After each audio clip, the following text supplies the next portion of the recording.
All right, let me start the music right quick. Hello, Mr. David Hunt. How are you, Hello, beautiful darling? people. How are we? Look at David come on here looking extra sexy. Okay, that's what the block needed. Okay, we need somebody to hold us down when we're not feeling sexy. Because there's all you getting tonight, the Yankee fan. That's all you getting.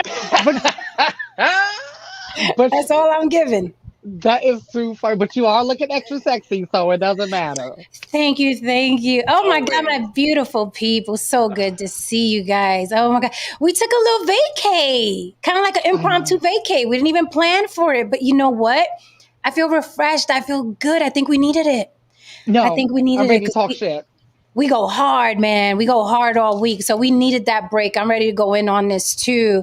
Look who we have here returning back to the block from his vacay. No Saint. How are you, darling? Hello. Ah, the original Welcome back. colonizer is back. The original colonizer. That's right. You I'm lost some still weight. jet lagging a little bit, but that's all right. David, this is the first white man to gentrify the block. No Saint. Oh. David Hand, no Hey. Saint. Hello. Hey, no saint. I'm 80% white. It's nice to meet you. Congratulations. Oh, by the way, David, No Saint is also an atheist. We're going to have an atheist panel soon, so everybody stay tuned. We need like a atheist hand sign.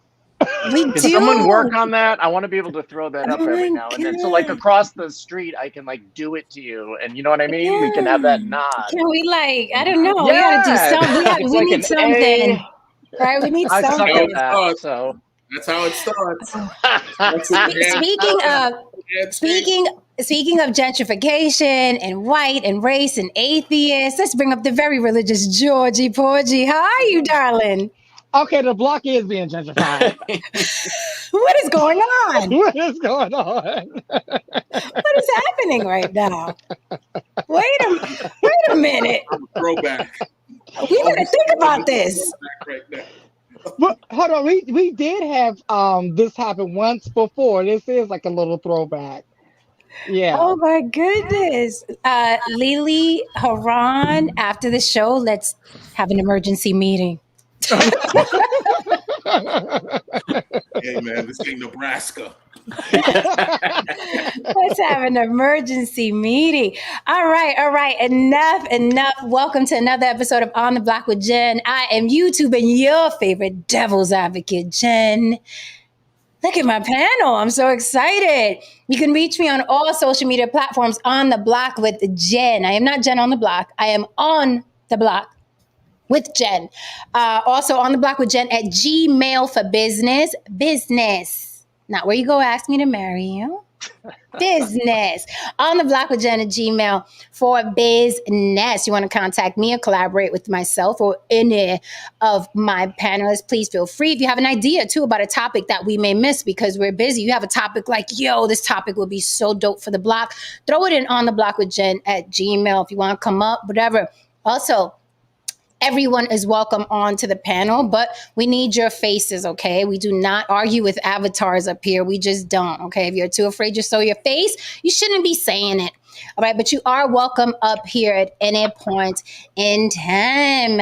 I would like for my panelists to introduce themselves again and where they can be reached or what have you, because we network here as well. So if you want to follow any of these fabulous people, please do so after they give you your information, starting right now. Ladies first. Lily, you go, and then let the guys fight for who wants to go next. Well, I'm Lily of YB Limited. That's the letter Y, the letter B, the word limited, the way it is spelled here right on the screen. All right. You can find me anywhere on YouTube, Instagram, TikTok, and Facebook. Who next? gentlemen, I got my box cutter, so There you go. David is next. There it is. That's simple. A real New Yorker. David Hand, known in some circles as Mr. David Hand, that circle really being Instagram. If you look at my my YouTube beyond my works with Lily, you're not going to see a hell of a lot. So claim to fame, runway model, discovered at 50 here on these mean streets of New York, and I've walked New York Fashion Week every season ever since. Nice. Dope. Dope. I'm not going to Okay, say anything. I'll let I y'all heard fight Haran's it. name. I just heard Haran's name. I'm not saying- Oh, okay. Yes, I am Heron DeMarco, everyone's favorite angry black man. Okay. Stop by. That's how we starting out the week. Yes. You stop by and check me out on Instagram, Dangerous DeMarco. Also, feel free to check out some of my tunes on Spotify and Apple Music. Just type up Heron DeMarco and a whole bunch of shit will pop up. Oh, wait. Where are you? Oh, okay.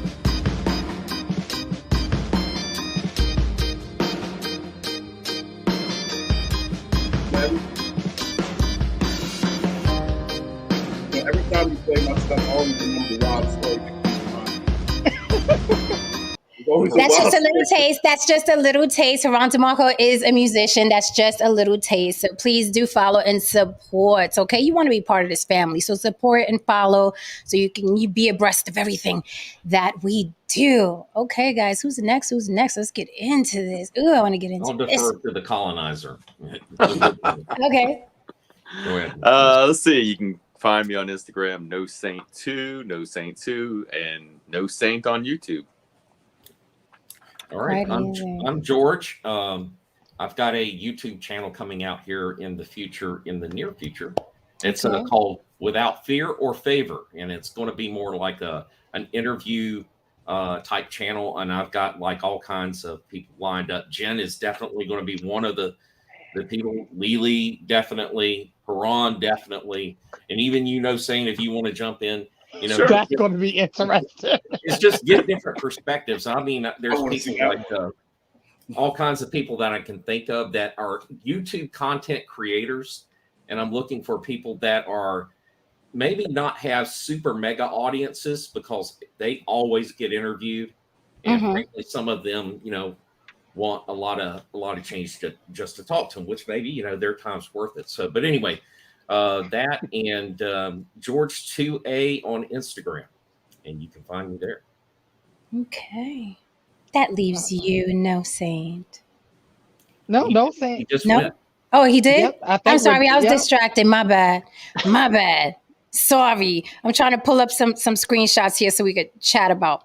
My bad, No Saint. Don't you just love that No Saint is an atheist and his name is No Saint? I really, that is branding extraordinaire. I love it. No Saint. Yeah, guys, FYI, for everybody watching and everybody, you know what I mean, in the chat, hold me down, chat. I forgot. If you want to pay the lady and support the show, feel free to buy me a smoothie at the bottom. Cash App on the block with Jen or super chat $ bottom right. Throw it in there. We will look at your comment, pull it up, and dissect it. Don't forget, you're also welcome onto the panel. Don't get scared. Get scared. You could come on up. We will give you your say. Okay. We may think you're batshit, but we will still let you say what you have to say. You will not get attacked here. Although some people have left clutching their pearls and drying their tears, crying in the car, like, I was attacked on the block. You're full of shit. Y'all done said something weren't agreed with. Okay. And then you got pissed off. But people don't get attacked here on the block. Okay. Very, very rarely do people get attacked here. Very rare. Lily, before you jump in, I just want to say again to Mr. David and Lily, brilliant film. And I just wanted to say that publicly to you. I know I gave a super chat the other night, but I just really appreciated that film. And Lily, like I was saying in the comment I made, is that there was a lot of things that you talked about in there from my own experience. I was like, I know what she's talking about here, how if you don't love yourself internally, you got to build that person inside out. Right. And so in kind of like if you can't love yourself, you can't love anybody else. So all that kind of stuff. But yeah, I really enjoyed it. Thank you so much for making the film. I appreciate it. Thank you, George. I appreciate that. That was really nice to hear. Thank you. Yeah. Yes. And you got it. And for people who don't know what George is speaking on, we screened Lily's mini biopic directed by David Hund. Okay. Beautiful project, very short film. All right. It is in my gallery, but we are also doing an encore at the end of the month to end Pride Month. We started the film with, we started the month with the film and we will end the month with the film. It is that damn good. Okay. And it deserves another conversation. These conversations need to continue. And we will do it again at the end of the month. We will have a little encore. Okay. And Jen, I must say, my phone has been blowing up since Thursday. The people and what I'm most proud of is that people said that they learned a lot, and that it wasn't what they thought it was going to be. The film wasn't what they thought it was going to be, and the show itself. We covered a lot of things in different ways that most people don't cover them. So I was so proud of that episode, and I hope everybody else was too, because the feedback has been phenomenal.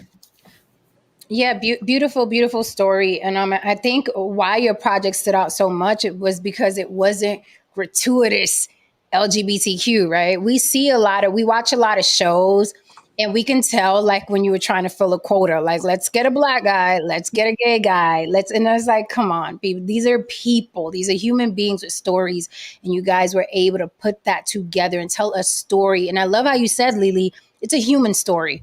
It's not a gay story. It's not a trans story. It's not it's a human story. And people need to see that, because especially today where there's so much confusion, right, of what's what. And I don't want to just look at these. They're humans. That's it. Let's just start with that. Let's start with the core of it. And salute to you guys again. We will have an encore, okay, at the end of the month. And I'm even excited about that, because I know we'll get new information.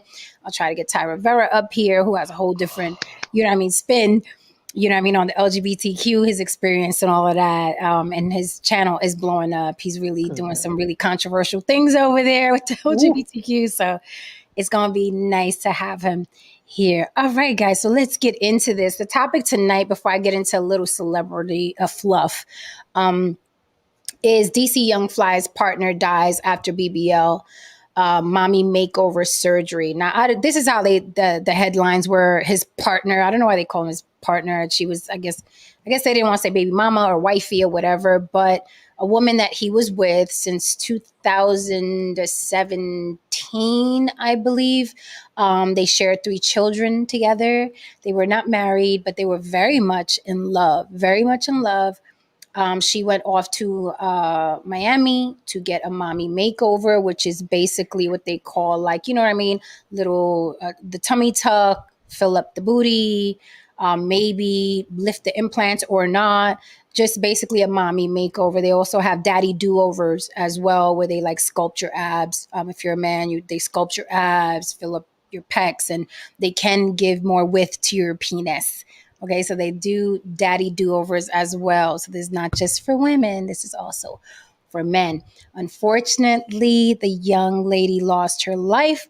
She was fine after the surgery, went to a hotel room with her friend, I believe, and just passed away. And we're going to talk about that tonight, because she is not the first, nor will she be the last. The BBL surgeries are actually the deadliest surgery on the market, and there's a big black market for BBL. So these girls are doing it in garages, in hotel rooms, in basements, in attics, wherever they can get it, as cheap as they can get it. They are all out there doing this thing. And of course, it's not just exclusive to women. There are men also getting these procedures. But so far to date, all the deaths have been women, which I found interesting in my research. So before we get into that, let's do a little fluff. And when I say fluff, I mean fluff. So Drake painted his fingernails and allegedly set the internet ablaze. So, every time it's like, it's the silliest thing. It's the silliest thing. now we have to go through the rigmarole, the hamster wheel of, is he gay? That's gay. You see the agenda. Everybody's gay. Paint this for the you know what I mean? It's like if I was a celebrity, I would so play the gay card because people are so dumb. People are just dumb. And if you want instant press, like just, I don't know, go kiss a girl if you're a woman, if you're a guy, paint a fingernail. Paint a fingernail. And it's, oh my God, is he gay? Is he not gay? So what do you think about at this point that people are still making a big deal over men painting his fingernails? David, are your fingernails painted today? Yes. All day, every day. Cream puff.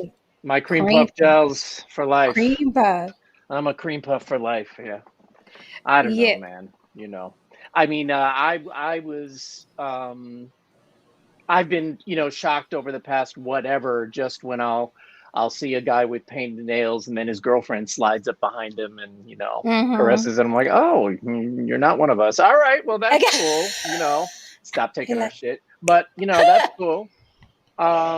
So, yeah, I mean, I think it's great that men paint their nails today. And I think I'm even seeing like corporations adopt policies that are saying, hey, guys, you can wear cosmetics, you can, you know, you can be who you are. And I think that's kind of cool.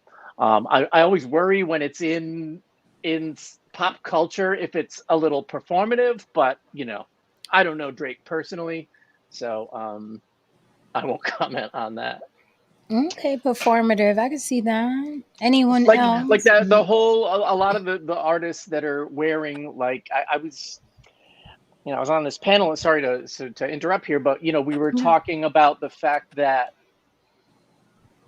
like, men who were wearing more genderless looks, like performing artists and things like that, or if they wear a skirt. It's great when you're on stage and you have your security detail. But I've said it before and I'll say it again. Would you wear it alone at 2 a.m. on the subway? You know, would you defend it? Would you defend it in that arena? You know what I mean? Do you have balls that heavy? So I would venture to say in a lot of cases they don't. That's a fair question. My heart and my what's the word? My respect goes to those people that do. Same. Great question. Right. Great question. Actually, go ahead, Ron. You can go ahead, Lynn. But I was going to say I actually did an interview with the Guardian last year about Harry Styles in this situation, and everybody was going crazy, and they were asking me all these questions, and my response was the same as David's. Like, a lot of these people, the celebrities and stuff like that, they do this stuff for the red carpet. They do it for their magazine shoots. This is not how they live. They're not going to step out their door. They're not going to get on the train. They're just not. They're not going to take the brunt of some of the things that I was talking about on the last stream. They're just not.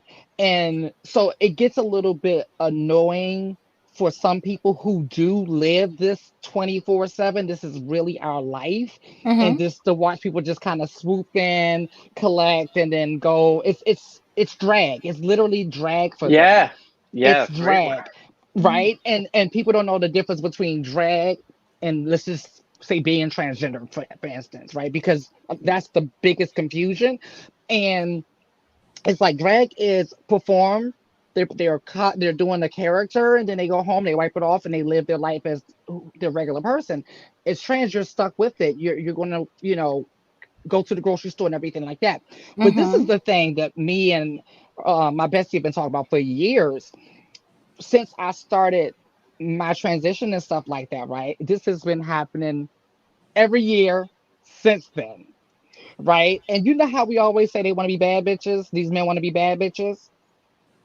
Well, I've been technically saying that before I started saying that. And the reason why I started saying that is every year as I was exploring my transition, and I would put on a new garment, maybe tight, skinnier jeans, maybe a little bit of nail polish or whatever, right? I was ridiculed for it. But then I would see the guys follow the following year or two, and they're wearing that trend. And then it's been going like that ever since. It's been 15 years of that. And so it's just like, okay, now I see what's going on. Like most of the time, they come for people who wear these things of a person like me or a person who like David who wears cream puff because we're free. And I feel like that's the envy. It's the freedom is the envy. It's not necessarily that they're gay or straight or anything like that. I think it's the envy of the freedom that they see a particular person have. Like, wow, this person is living against the society norms, and this is and before it's cool. Right. And they're able to be themselves, and I think that's what it is. They don't have the fortitude to be able to say that, but that's just my suspicion. It's got to be something because they just follow it up every single year with doing what a year before they were making fun of us for doing it. It's weird. Right. I mean, but haven't rockers worn black nail polish forever? Yeah. Yeah, look. That's what I was gonna bring up. Rockers have worn mascara. Yeah, You know? yeah. Steven Tyler, Alice Cooper, and Ozzy Osbourne. If it's your brand, Marilyn Manson. If it's your brand, Mick Jagger, and you can wear, and they will wear it outside. We'll wear it outside when the show's over because it's kind of their brand. Right. When I was in high school, we had guys that wore mascara and things like that, but it usually meant you were part of a certain clique, right? There's always a catch to it if you're for the cis or the straight guy who's wearing it. There's a club you're in. And what Lily said, I think she's right. Like it's we as far as the envy of having the freedom to do that without being judged. I think she's on to something there. We have a lady that works here, an inspector, whose husband, we call him the Wizard. He wears black nail polish, black fingernail polish, and he's got a little wizard stick and everything like that. That's funny. But like he's but there are those people that I'd never really talked to him to find out. I mean that's his business. I mean it's there's nothing wrong with it, but it's just like I don't know what the story is behind it. I guess is what I'm saying. Why he started doing it, or if he's always done it, I don't know. But yeah. So the people that do it out in public. The rockers, it's usually a part of their shtick, I guess you can say, Okay. I wouldn't wear nail polish. No, they don't have the colors that I enjoy. Haran would need like tar and death. See, this is why we rock. You know what I mean? This is why we rock. She knows how I think. Anyway, those are the colors. Anyway, cyanide. I wouldn't. Mechanic decay. You got mechanic decay? I mean, that is a very masculine. You know what I mean? It's that mechanic, bro. You got rust. Right. You got fucking rust back there. You got 10W40. Yeah, you know what I mean. But overall, like even Manny Petty's, I'm like, I don't know. But overall though, these kind of conversations are really funny because revisionist history and selective outrage is very funny when you're dealing with these dudes because y'all forgot that skinny jeans was a thing. Yeah. For a while. Right. And forgot that Cameron was covered in pink.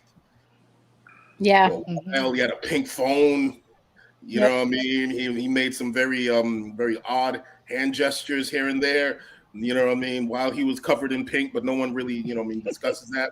But one of the things about when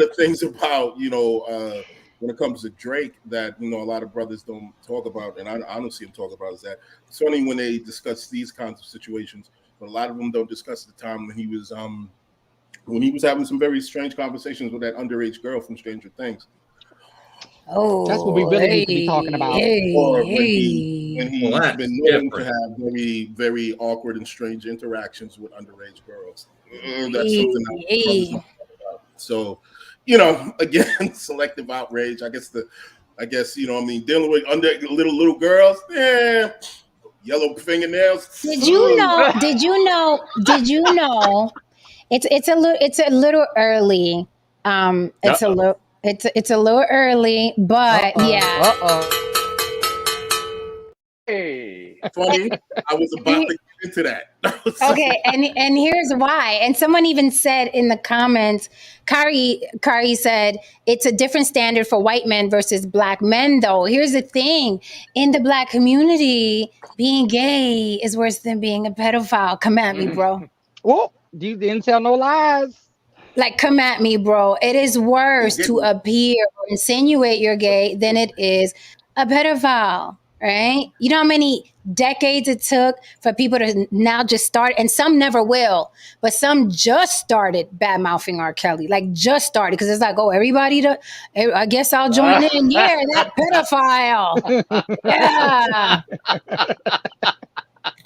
I'm like, this guy's right. He was molesting little girls, the age of 12, and then they saying he's molested little, just a hot mess.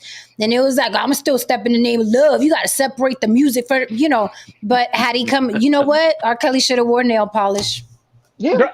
We would have caught him sooner. We would have got justice sooner. Right. This is from. Oh yeah. Okay, passing. Yeah, he did. Yeah, that's it. All right, passing the mic, George. Okay, yeah. Well, I think David and Lily will agree with me here, but I'm kind of like over this whole thing about. To me, this is just a ploy for on Drake's thing, just to get attention or whatever. Mm-hmm. For that, strictly a commercial type move. I remember, when we brought up the race issue just a second ago, but like in rock music, it was always David Bowie, David Lee Roth, they explored what they called their androgynous side. So it's kind of like way back when, even, then that it was okay. And so I guess maybe in the black community, it's just they're still far more conservative in that regard about what defines a man, right? But yeah, so, but like for me, like I would not wear fingernail polish. It's just not me. Mm-hmm. Just not me. But I did do this, and I tell you how sometimes you stereotype people. Is I did skydiving about 20 years ago, and my instructor, he jumped with sandals on, and he had blue painted toenails. And I was like looking at him, I was like, dude, I knew you were kind of like batshit crazy to start with, but and I thought, are you gay or something like that? But then he had a girlfriend, right? So, and then I thought, well, then I started thinking about, okay, well, is that any different than Adamant? Y'all remember Adamant? Sure do. I We're that old. Goody two, goody two, goody two. He crossed that line, between a lot in that kind of. Wait, let's not skate over that. You had a man strapped to your back with No. Let's investigate. I did not do tandem. I okay. I was like, go ahead, George. So that's what you're calling it these days. I did tandem twice this weekend. And once this morning. Yeah, well. Oh my God, not tandem. Video's coming out later. Oh my God, yes. All right. So since we're already here, let's discuss the latest glamour cover. We're already here. I'm sorry I didn't have the picture to throw up on the screen. I usually do, but latest glamour cover. There is a trans man who is very, very pregnant, on the cover of Glamour magazine to launch the Pride Month. So, yeah, and they painted him like Demi Moore, you know what I mean? And very pregnant. Yeah. And yes, there it goes. Thank you, Lily. That's him right there, Logan Brown. And the caption is, I'm a pregnant man. So all hell is breaking loose. Ty Rivera did a really, really good breakdown on that. If you can catch Ty Rivera, the best LGBTQ comedian in the world, he will let you know. On his page, Ty Rivera, he did a breakdown on that. That was quite amusing, as you can imagine. Ty is.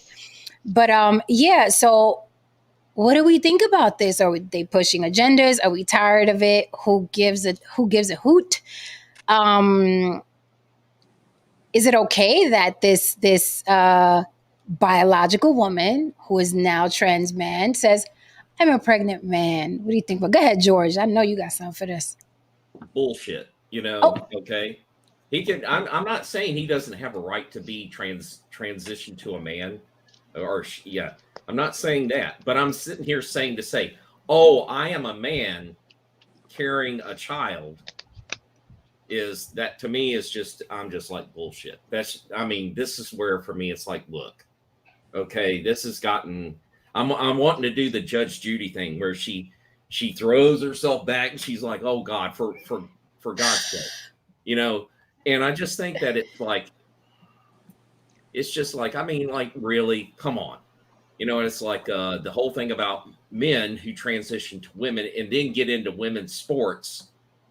And then they start setting all these records, and all that. I'm like, this is fucking bullshit. Same is to me, I kind of put the same two in the same kind of bullshit arena. Now, that's kind of like. So you're saying they're doing too much. It's too much now. Or I'm like, well, fine, do that, but don't call that. Don't say that men are now having kids. I'm distinguishing that biologically, that person is a woman, okay?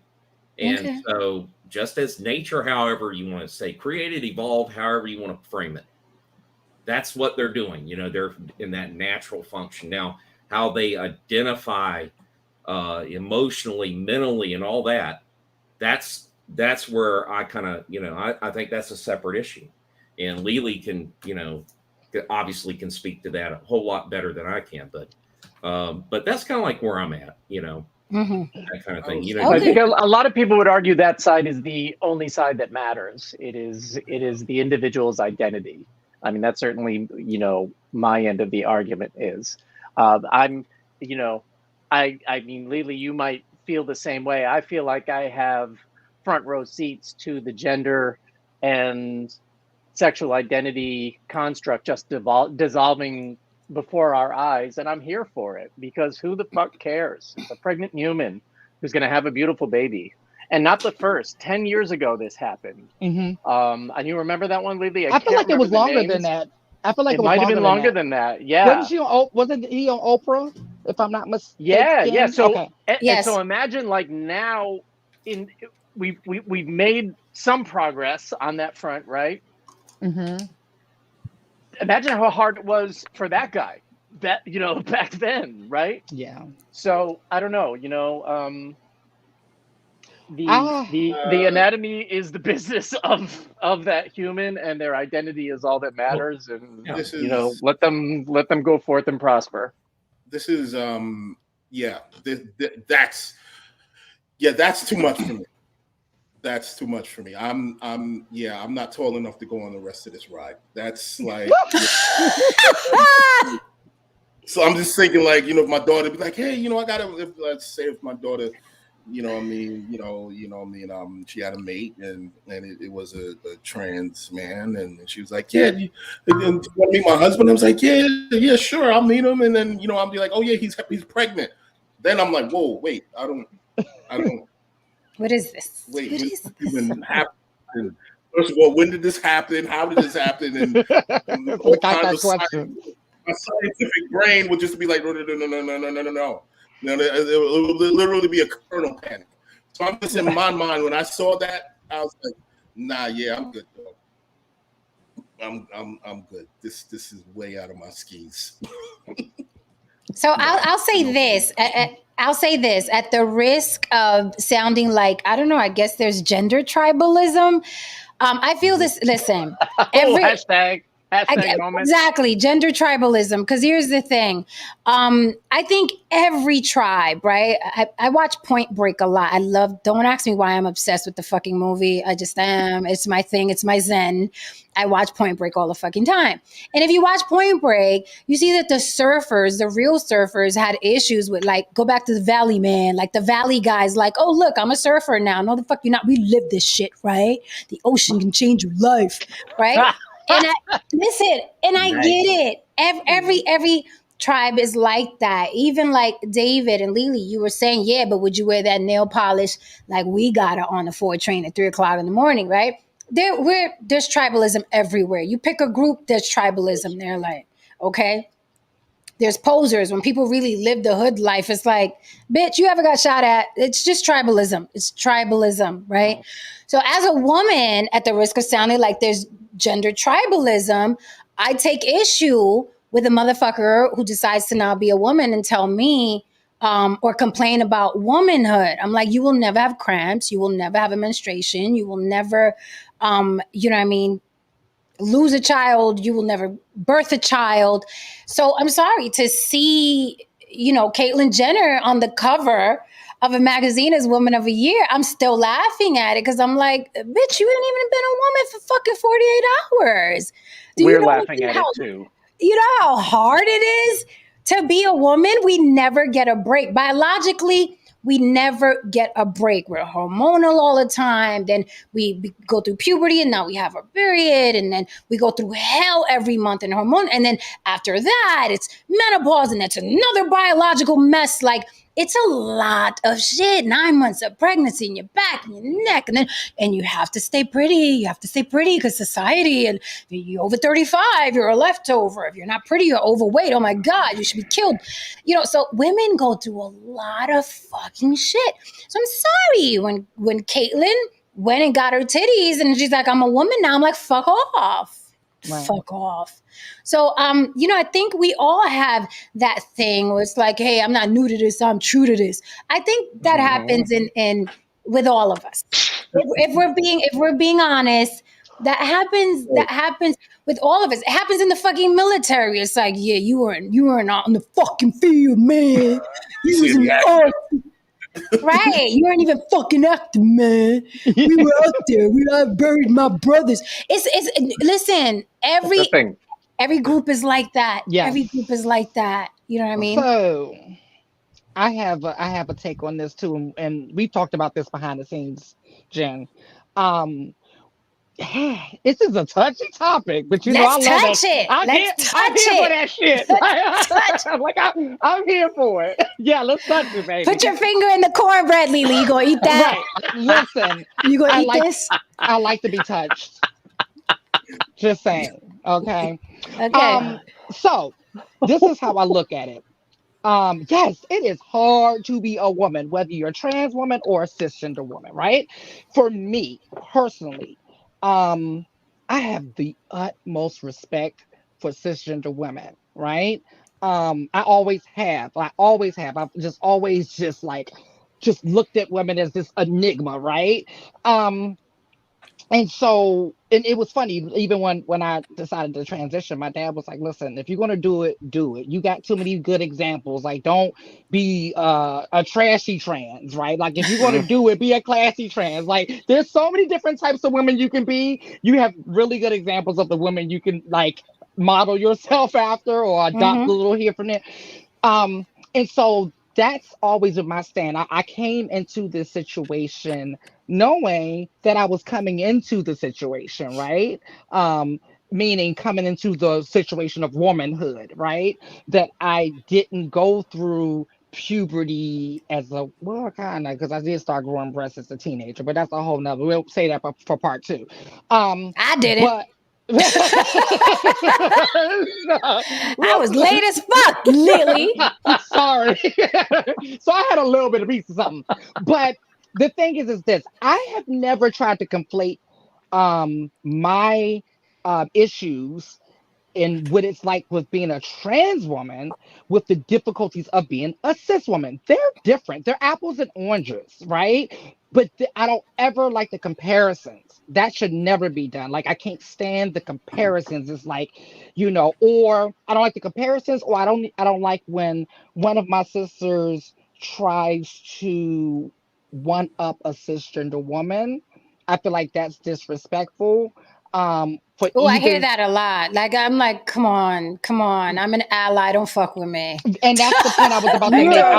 don't Our fuck big with me on your our side. biggest allies are cisgender women, and it's like, come on, like there's no need to do that. It's no need to like, oh well, I'm like I don't like that. So this is how I look at it. I stay in my lane and I deal with my personal issues as a woman, as a trans woman, because there's that Venn diagram, right? So you got the trans woman on one side, the cisgender on one side, and they're going to have separate issues that each other are not going to know about unless they share it with each other. And then we got the shared shit, right? Because we're still women and we're still going to have to deal with the same things as women. So it's those Mhm. things. So I don't try to bleed my stuff over into it, right? I keep this is stuff, and we can share those things. We don't have to compare them, right? So that bothers me. But as far as this particular story is concerned, I don't really care. Who am I to say something? Who am I?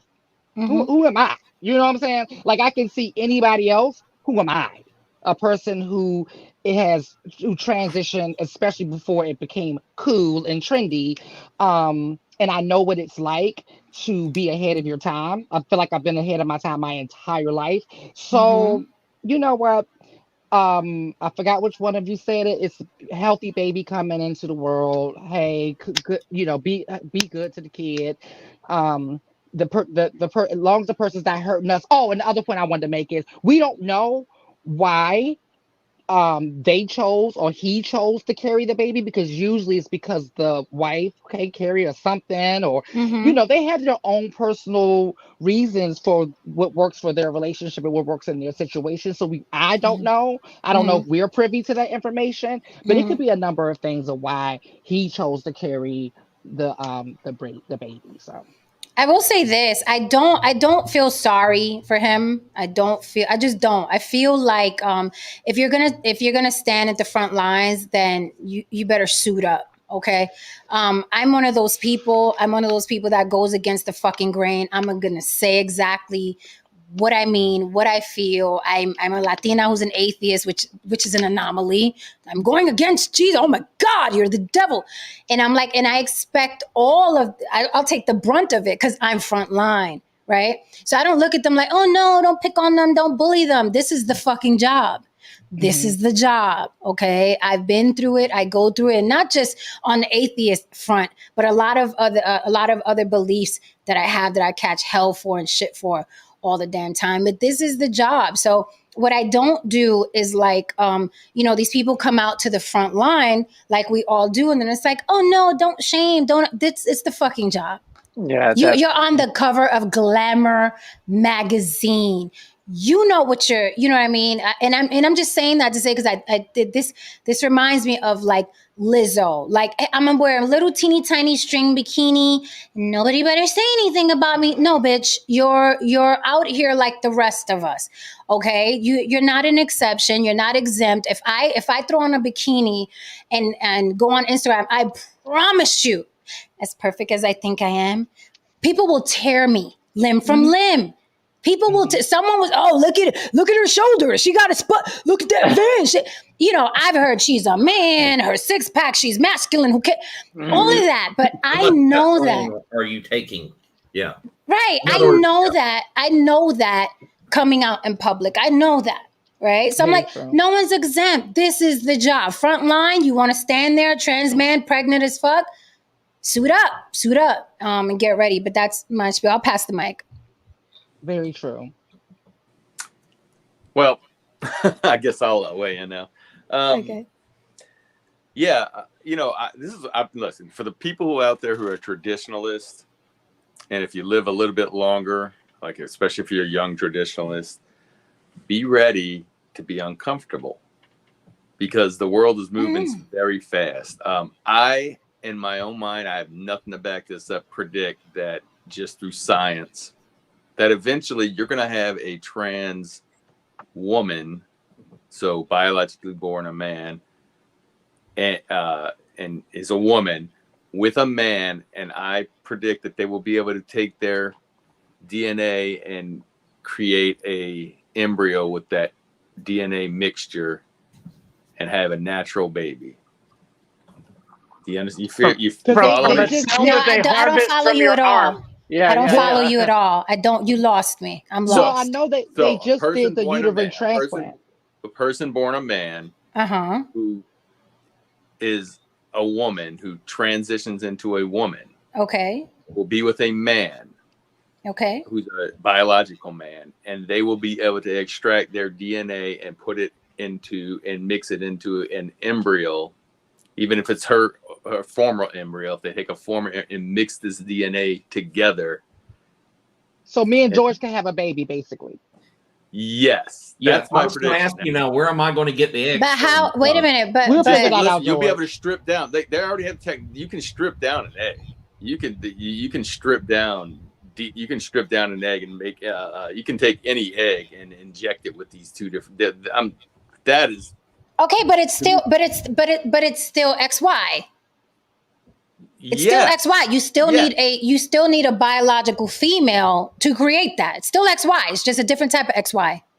No, what I'm Well, saying. I mean, yeah. Or an XX. Are What you I'm talking saying about, is- no Saint, that they're going to rewire the DNA such that you have essentially a man who actually has both genitalia in No. the system? No, that's not what you're saying. Okay. No. I mean, I'm but saying they they'll be already able to have take- designer babies for some. Yeah. So. What I'm saying is they'll be able to use a donated egg, and be able to infuse DNA from the born male who's now a female and the male's DNA together in like a test tube, basically, and have a biological baby related to both the people that are together. Oh, I see now what you're So saying. you're saying mix the sperm, mix the two little sperm. Even beyond sperm and egg, though, they can harvest Yes. DNA from other cells and put them together in an egg or egg-like structure, or an egg that's been stripped down and contains He's got essentially nothing. It's just a container. They take Lily's chromosomes, they take George's, boop. And then the they question is, already. of course, how does it then get carried? You know what I mean? Like, Well, I was is just about it, to say you know, they already did. They've already done the uterine transplant that was successful. I think last year. It sounds to me like you still need a woman. That sounds to me like you still need a woman. Well, today I you're don't- saying that today. We don't know. I'm just saying, predicting like 25 years from now. Well, There's going to be a lot of. They not, I hear what No Saint's saying. They may not. You don't necessarily really have to go through all that because they're working on womb transplants. You know what I mean? Yeah, they've already done it. Yeah, for transgender women. So you don't necessarily really even have to go through all that. and then they'll get into making Right, wombs okay, so unnecessary, you- and we'll okay, have so lab-grown you're- babies. So you'll take a man, open him up, stick a womb in there, so he's able to carry a child. That's a lot of fucking science. Well, listen, you have to rearrange no. amniotic. You talking amniotic fluid? Okay, That's Jen. a lot of fucking No, science. Jen, I'm just saying. Listen, that's a step further. What you're saying, I'm saying. Oh, okay. All I'm saying. Well, is- Haran's. Yeah, no, I'm saying The- whether that's possible, that's to be seen. I'm saying simply that, people who are transgender will be able to have a biological baby of their own. Like I see what you're saying. I two see. people born are men, but one is Got not. it, Will be able to got- have a biological baby of their own. Got Whether it. they But carry it or you still need one of me.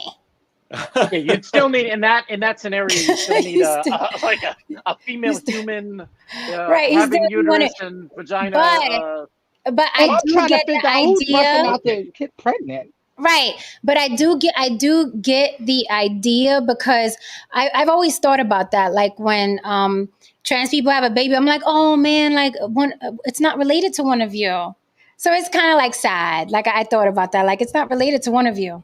So Yeah. I see why I would see why they would want to mix, the DNA. So it could be both their babies. I get it. Okay. All right. get Let me I just ask feel this. it's sounding misogynistic as fuck. Nature knew who to make pregnant because. Huh? At the risk of sounding misogynistic as fuck, nature knew who to make pregnant because I mean the pain associated with pregnancy. I have been told the only greater pain is being burned alive. Oh no! Listen, listen. You want some of this, Sana? That's why I just said. I'm like. That's why I just said. They line up for that, and trans women want to line up for that pain. Yeah, that is crazy. Like I would not like. Honestly, let me be real with you. I'm gonna be 100. I say this all the time. What are the benefits?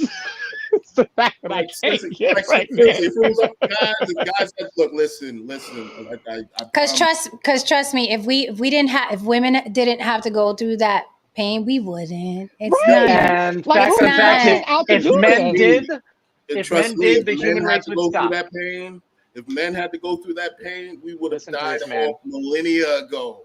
Yeah. Okay, men, no, there'd be like And 8 of us on the planet. that's one of the things that I have said since forever.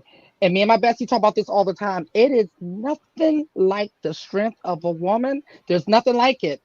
There's nothing like it. And I've seen right. Exhibit A always shows up. A little bit more curls on the left. A little bit more curls on the left. Because I'm telling you. I'm right-handed. Oh, that's why. Okay. Because I'd be damn if I'm rushing out for that pain. Ain't nobody got time for that.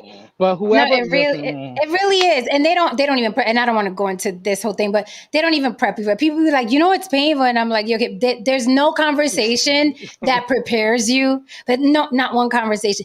But I will say this. Very mysteriously, like you forget the pain. It's weird. That's what everyone says. Yeah, like you might forget. be nature taking care of you. You know what I mean? Probably it gotta be because like during you really feel like I see why women to this day still die during childbirth. I completely understand. To this day, people forget that. They think it was back in medieval time. No, women are still dying in childbirth today. Specifically, Black and brown women die at a higher rate during childbirth because medical care and whatever and the shit we don't get. But women still die during. It's no joke. It's every child is a miracle. So if this trans man wants to have a baby, go ahead, bruh. Yo, I don't think pregnancy is like the bubble guts, dog. I don't think like that. Yeah, did he just say it's like the bubble guts, Kari? Yeah, no. If it's anything like the bubble guts, and I'm like, yo, dog, don't even use that. Kari. I don't think listen, you can have 10 levels of bubble guts. It would not compare to contractions. Just the contractions. Okay? Just the contractions. You forget the baby coming out. By then you're already like, you know what I mean, at the tail end. The contractions feel like your entire body wants to explode. Like in those funny movies where the whole body explodes and all the pieces go everywhere. That's how painful it is. Your whole body is just like, I want this to stop. So I am going to explode. It's really bad. But then, And here I am. I'm on the goddamn couch. A day ago, and I was limping around for like 3 days. Oh, you guys are a mess. You can't even catch a cold. You guys are a mess. Jen, I pulled a muscle down here, my abdominal muscle, and it was really painful. And I couldn't turn to swear that way. Is that kind of like having George? It's funny. I was with my friends out this weekend. And one of my friends, there was like a little staple sticking out of this bench thing. And he walked by it and it scraped his leg. And, it drew a little blood. He was like, oh, man. I was like, are you fucking kidding me? Are you kidding me right now? I think you'll live. I think you'll be okay. I have a funny guy. You'll be okay. All right, guys. So we're done with the fluff. Pause. We're done with the fluff. Let's get the fucking. Okay. So this very serious topic here. Lily, I don't know if you got to see the little National Geographic thingy. Did you get to see the whole episode? I didn't. Oh, girl. Okay, so National Geographic did a series, Plastic Surgery Black Market. They went overseas first, then they came to America. There's a big black market here for, basement surgeries. And I just put this on. I threw this on the thumbnail Now, Just I know a lot about this because of the trans community and stuff oh, like that. awesome Yeah, this then. was All right. huge. The black market stuff was huge up until recently. So, yeah. Okay. Awesome sauce. Then let's chat. So I just do this on the flyer. These BBLs killing y'all. That's a woman who had a BBL, like many women do, and those are her buttocks on the right, which were rotting and leaking. Yes, rotting. Like her skin was rotting on her body like a corpse, and she had to get emergency surgery and get those things cut out. But of course, now she is deformed. Right. That's what happens when you have to get chunks cut out of your body. So going back to the actual topic for tonight, these BBLs killing y'all. Now, these BBLs killing y'all is actually a song that was very funny. Is very funny, was very funny. And it's used on social media to poke fun and roast fun at all the girls that get BBLs because their asses usually don't match their thighs. Right? So the song goes, these BBLs killing y'all, and the thighs don't match. Right? So, they usually put the song on a woman who has a very obvious BBL. Oh shit, not to party. Not to party. Oh. Hey, gang. Hey, I know you're not listen, beige boy. Okay, I was about to Okay, say. about to say. Jeez, give me a About to second. say. Okay, all right. We quick to draw here. All right. Hi, how are you? Good to see you, Sprout. Likewise. Okay, so we're talking these BBLs killing y'all. DC Youngfly, a comedian who started on Instagram. He was what I call an Insta comedian, just add water. And then they get popular enough to get, a role in a movie.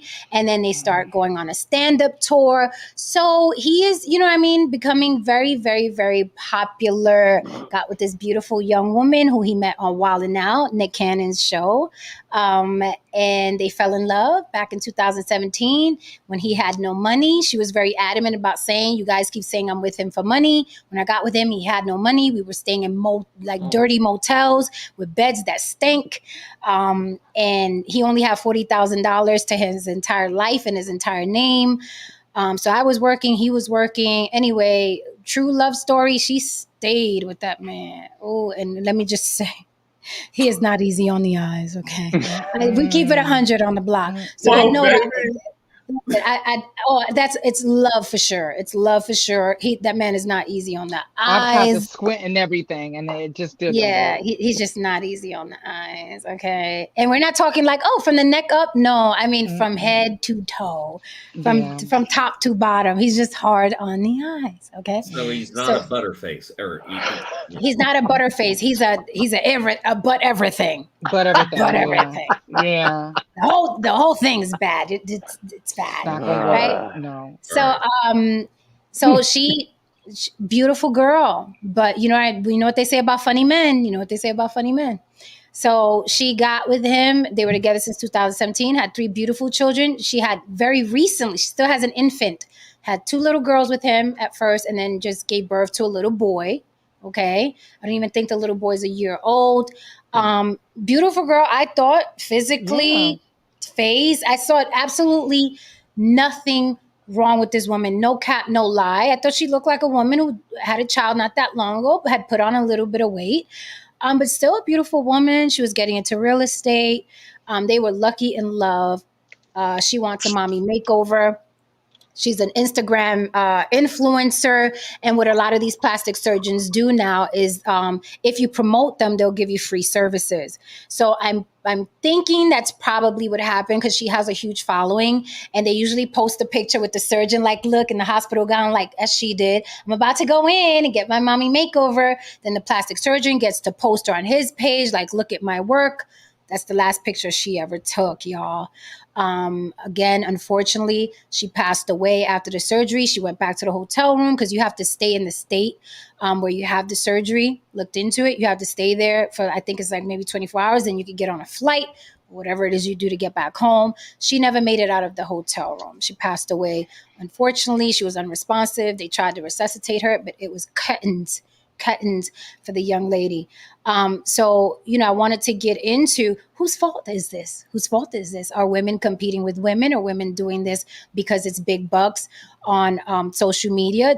Are men influencing this? I'm still seeing jokes online as recently as early. Oh, if you wearing a sundress and your ass don't shake, that ain't a sundress, that's a hospital gown. So men are still very much adamant about telling women they need to have big asses. It's still very, very prevalent, specifically in the Black community, right? If you don't have a big ass, oh my God, what good are you in this community? And people are not going to like when I say this. The more broke a man is, the bigger ass he wants his woman to get. Come at me, bro. Oh, pop out. Come at me, bro. Pop Okay, out. I'll twist this cat back and it'll be me and you. There Where my could be a point pearls? to that. Wait a minute. Okay. Where are my pearls? There could be a point to that because Okay. The more broke a man is, the bigger. Listen to me closely. Hopefully, this goes viral. The more broke a man is, the bigger ass he wants his woman to have. Come at me, bro. Okay. All right. And then you notice the more wealthy a man gets, the skinnier and more svelte True. his woman gets. True. Yes, it's the truth. Who's Very denying this? It's And then you see even the Kardashians. Go ahead, Leah. No, I'm just saying, you see what the Kardashians did as soon as they hit billionaire status. They took this shit out. They took it out. Yeah, they cosplay. Lily, thank you. They got their big asses, and who did they target? Black men. The Black Thank you. Mm-hmm. No, And I will pass the mic because I got more to say, but I'm going to pass the mic because I got more to say.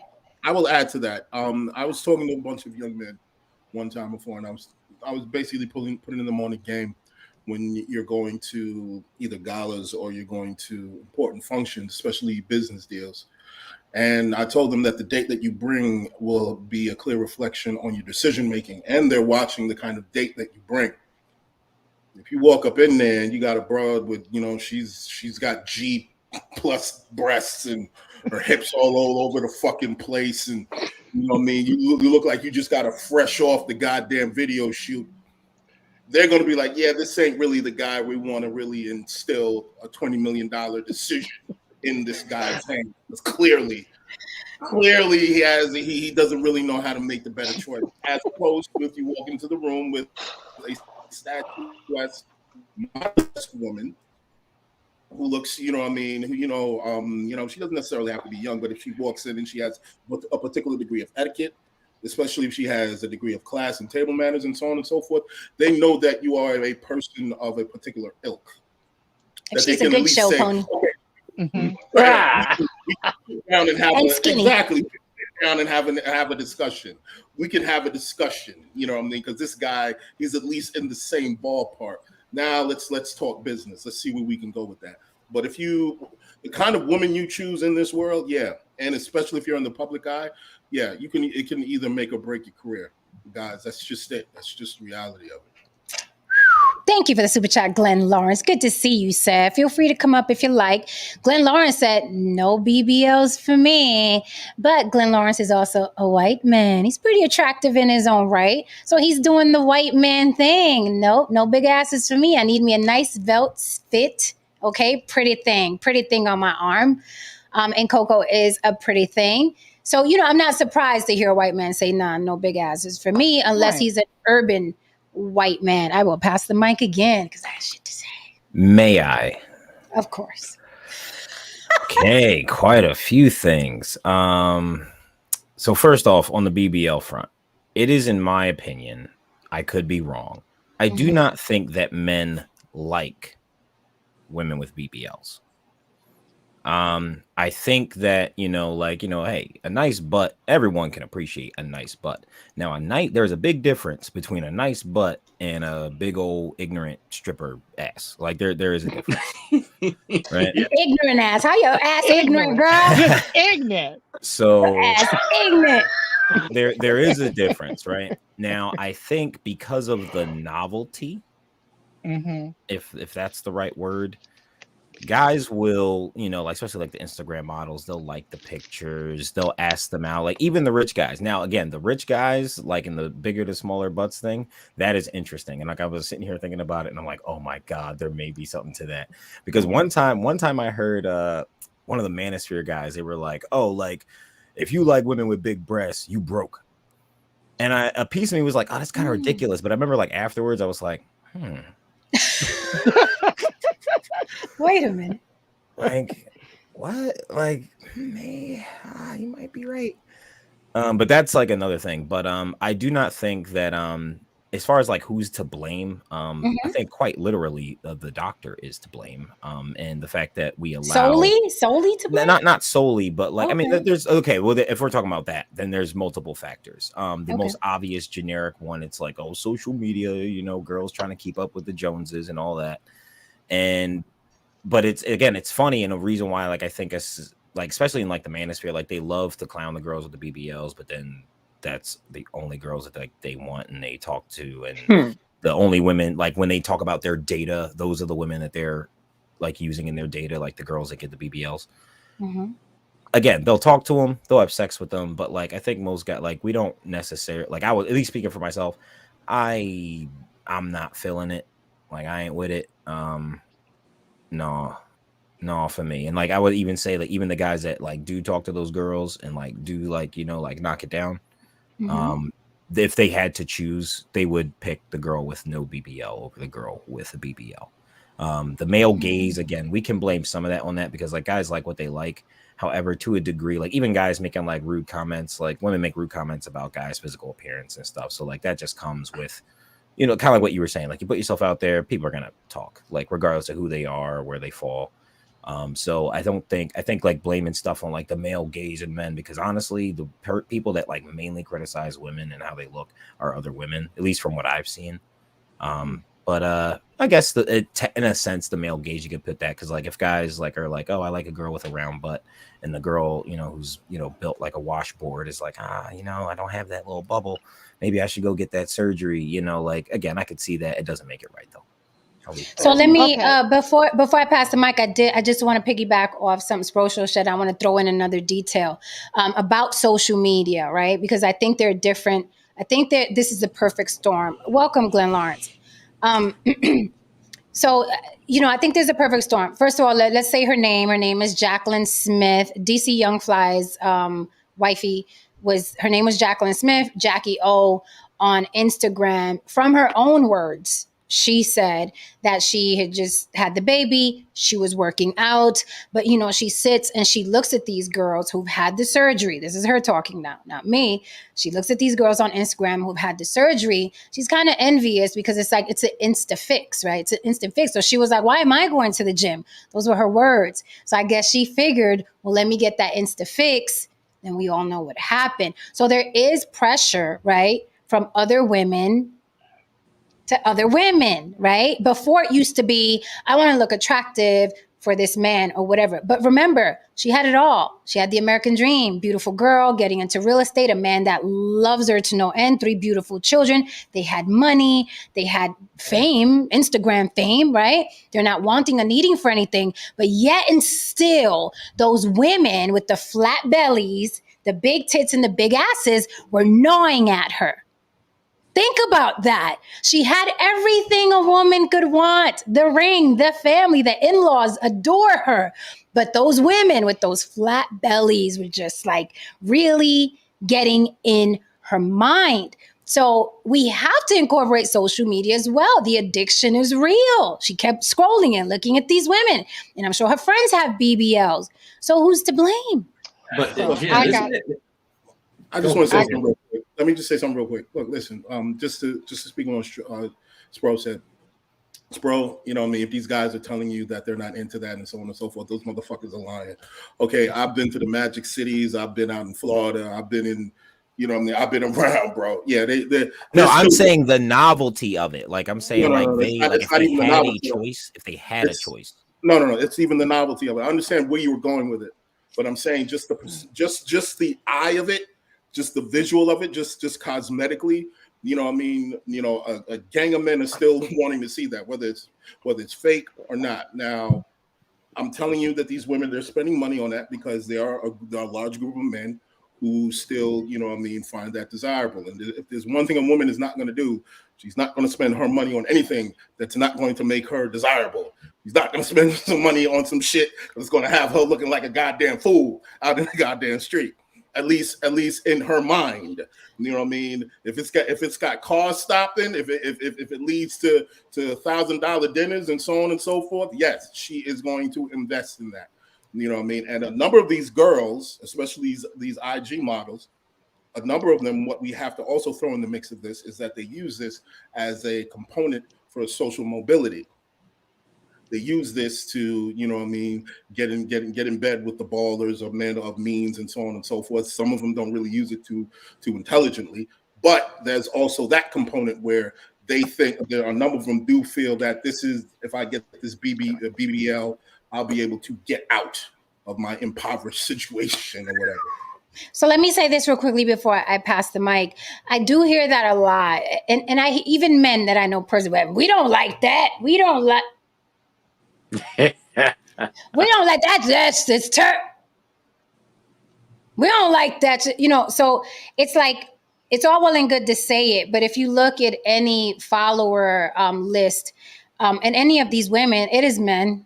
It is 99% men. So how much of it is really a novelty? You like what you like, right? Or is it a wolf pack mentality where men, because I believe you, Spro, I don't think that all men like it. Sorry, a lot of it looks unsightly. It's sloppy looking. It looks heavy. It looks like poverty. Come at me, bro. BBLs look like poverty. It looks gluttonous. It looks indulgent. It looks like it doesn't look fit. It doesn't look healthy. The women, although they're very young in their 20s, they move very geriatrically. You know what I mean? It's like you're kind of like mutilating your body for a look. It's just not attractive. Where you watch a woman walk in with a gown, whatever. Maybe I'm being biased, but it just doesn't look. It looks unsightly to me, right? But we can't keep saying, oh, it's a novelty and men don't really care. They don't really like it. You're the reason why these girls are making hundreds of thousands of dollars on social media. It's the men. But with that said, are these women now doing it to compete with other women? Are men even a factor anymore? That's where I was going to go with this. A little column A, a little column B. So I was about to say it is, but this is the thing. Okay. With her and ladies like her, let me go with her first specifically. Y'all have to realize where she lives in the world she's in.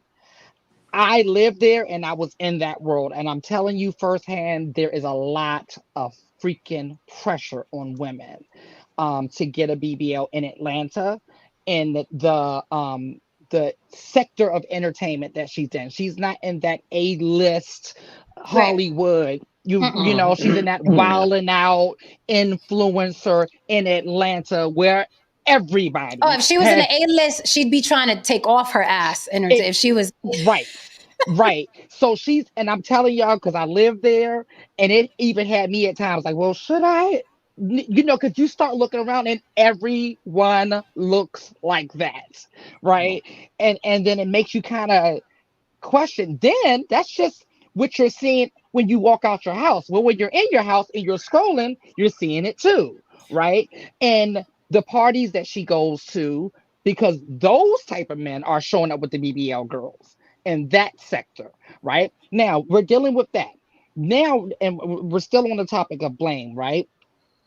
So do I feel like it? I feel like it started with the male gaze, but then the women started. Like I'm literally like, when I tell you, I'm just going, as you all were talking, I'm going down my list of people that I know in Atlanta. I'm like, damn, do I know anyone who doesn't have one now? It's just, and a lot. Now I will say a lot of the girls that I know, they got some good ones that I would know.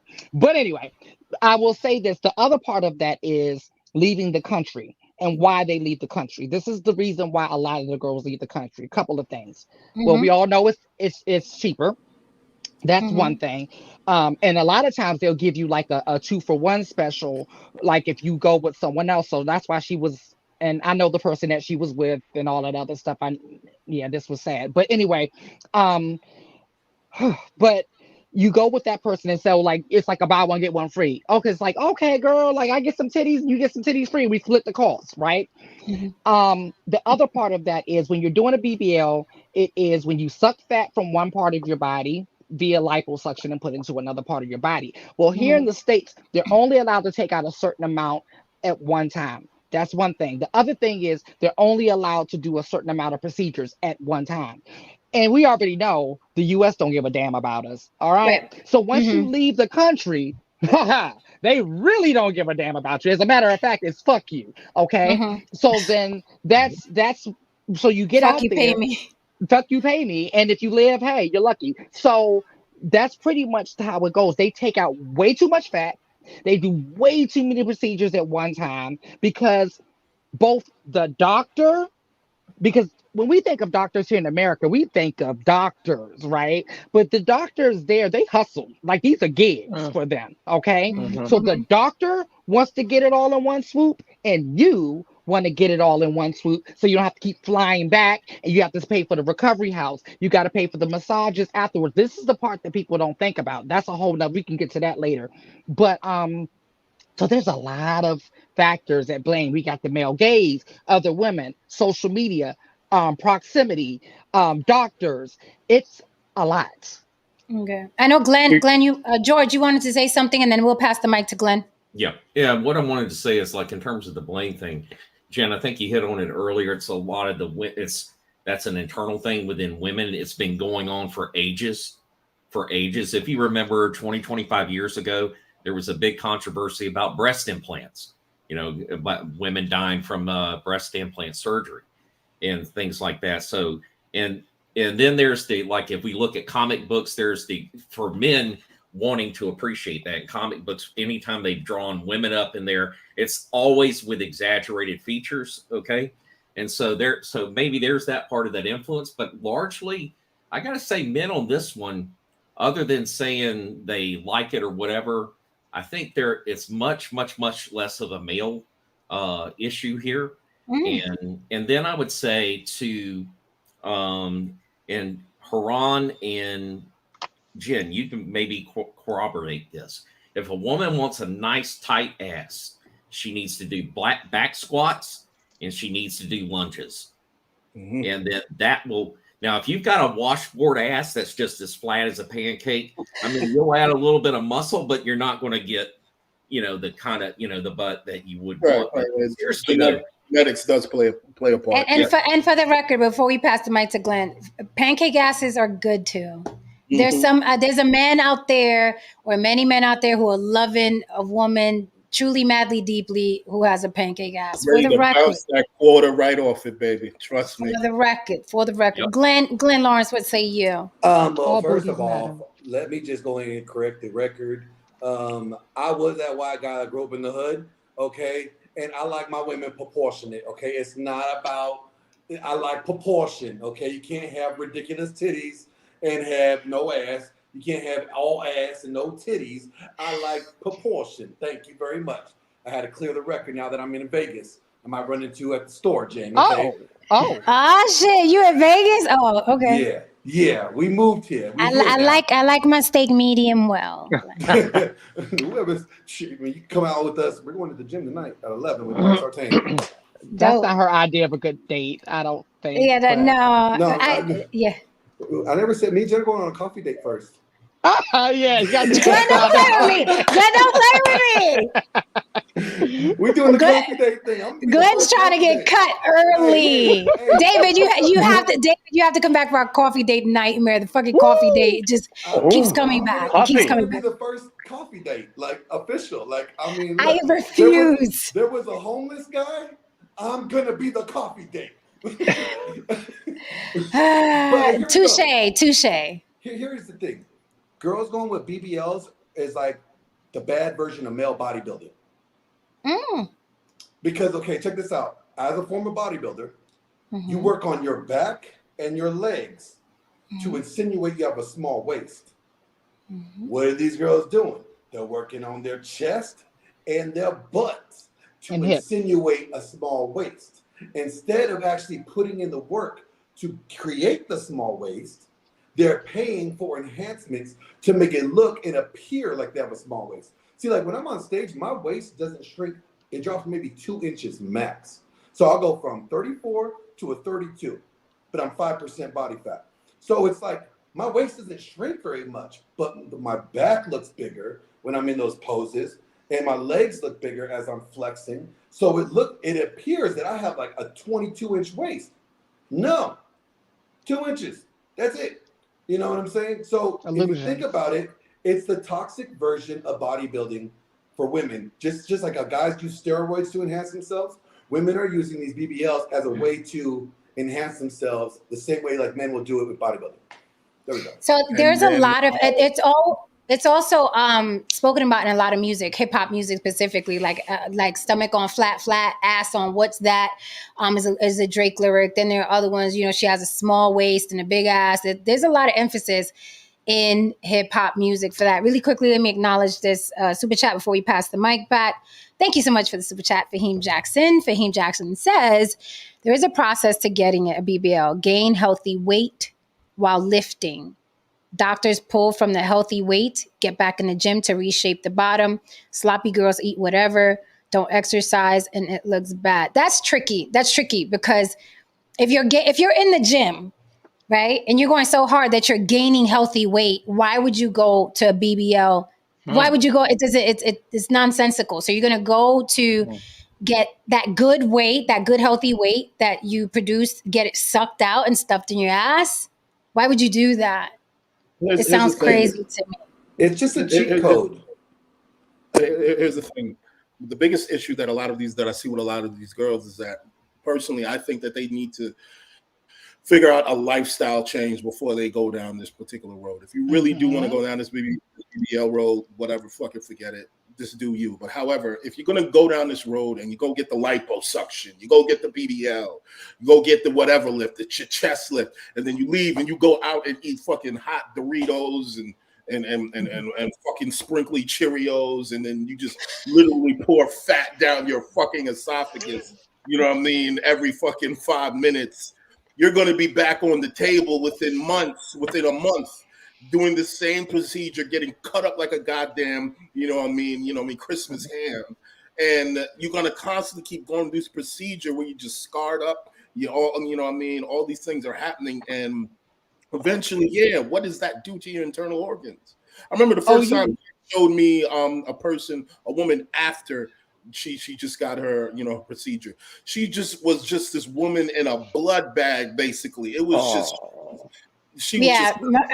Oh man, I wish I had that picture right now. Yeah, I'm glad you don't. But it was everywhere, and I'm just like, oh my god, like, and you can't sit. You gotta like lay on your side, and and like, what kind of life is that to live? But you know what though? To the coloreds on the panel, okay? I blame y'all. Why? Because white men, okay? What do we do are now? not obsessed. What now? White men are not obsessed with those big old nasty fat asses that y'all are always stressing that your women should have, okay? This is very much, there's a huge race factor here. Huge race factor. That is why I rang the damn bell. This may be true. They were obsessed with titties. Don't say me. Bro, it is true. There was a time when there was a lot of plastic surgery happening with breast augmentation. That's true. In the 90s. In the 90s. Yeah. Who doesn't like titties? I think that everyone. No man likes titties. No man likes no woman with titties. Let's just face it. If you're a man and you like women with titties. And that silicone and that whatever saline they were causing. So are we? So okay. So I'm about to do the fucking superficial fucking Olympics. Do you think that black men are harder on women in their community, or white men are harder on women? Aesthetics? Ooh. Okay, because in the community of color. All right. And let me just say, those 8 women that died in that Miami meat market, okay? We're Black and Hispanic. 8 deaths so far. The plastic surgeon just keeps changing the name of the place. By the way, he hasn't been arrested. Wow, God. Oh Yeah, yeah, this happens a lot. This happens every a time lot. somebody dies in his clinic and they had it on hidden camera, these women are getting off their flights with their suitcases, going straight to the clinic. He's doing 10 of them at a time, going from room to room to room. Okay. I've heard of that. The 8 deaths. What the fuck? Listen, the 8 Nightmarish. deaths that have happened are Black and Hispanic women. Right. Okay, I'm conflicted right now. So I think. So let's keep it 100. Let's keep it 100. I wonder how much of the social economic status actually factors into this. A lot, Me probably. personally, right now, I'll be frank. I'm really kind of conflicted on my answer right now because I don't know if I should tell the truth or actually give white men the win on this. I just. Oh, here we go. Hold on. I have the answer. It's easy. No, say it. Yeah, We're gonna have to. We're gonna have to, Haran. It is what it is. I don't Jen, know. to answer your question, Black men are harder on Black women. However, that goes back to the overall problem that we have nowadays in our society with men and women. And because of the cultural differences, the problems are going to be a little different. However, the root is kind of the same. So because Black men and women are clashing, just like how all men and women across, the racial spectrum are clashing, their problems are going to look different. And yes, culturally, it would appear, look at the Black manosphere, that Black men are a little harsher on their women in all areas, not just in the looks department. And it does not help that Black women are disproportionately more overweight than other groups. Now, we need to define what big titties and a big butt are, because I think everyone has ridiculous. Everyone has a different definition. Because I would say I like C and up. You are blessed. If you are 36 C and up, ladies, you are blessed. You have the titties that guys like. We want a handful. If it starts spilling over the hands, it kind of gets a little too much. Now, unless they got widow hands, any titty looks big. But 2 scoops of raisins. Hey, but here's the thing. I think the question is less about who's to blame rather than who needs to be responsible. Because we could blame anybody. Well, I mean, look, we are. David, what were you saying? We are squarely, living in a youth-obsessed culture. That is the problem from my seats, and it is the stupidest, most futile effort that we all pour our dollars in buying our anti-aging bullshit, because it's going to happen regardless. So you can die with 38 pounds of silicone dragging behind your ass if you want. I'm not gonna. I really do. I mean, I advocate for natural aging, and it's really becoming a thing. There are stars like Justine Bateman from Family Ties, who's Michael J. Fox's sister in the show, and Jason Bateman's real sister, who's a real advocate for natural aging. Doesn't do makeup, doesn't do fillers, does nothing. Looks what a 57-year-old woman looks like before. 57-year-old white woman. White woman. Well, okay. Oh, Can we ring that race bell real quick? Here's the difference.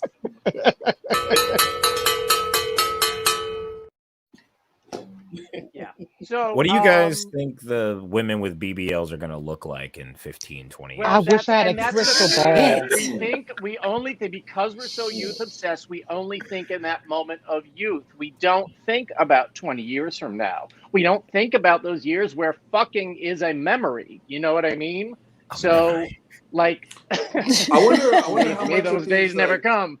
But like, seriously, we gotta stop that. We gotta start embracing those changes and sort of putting value in people of age. There are cultures, we've talked about tribalism, but transcending race, we just don't honor our elders anymore. We don't respect their wisdom.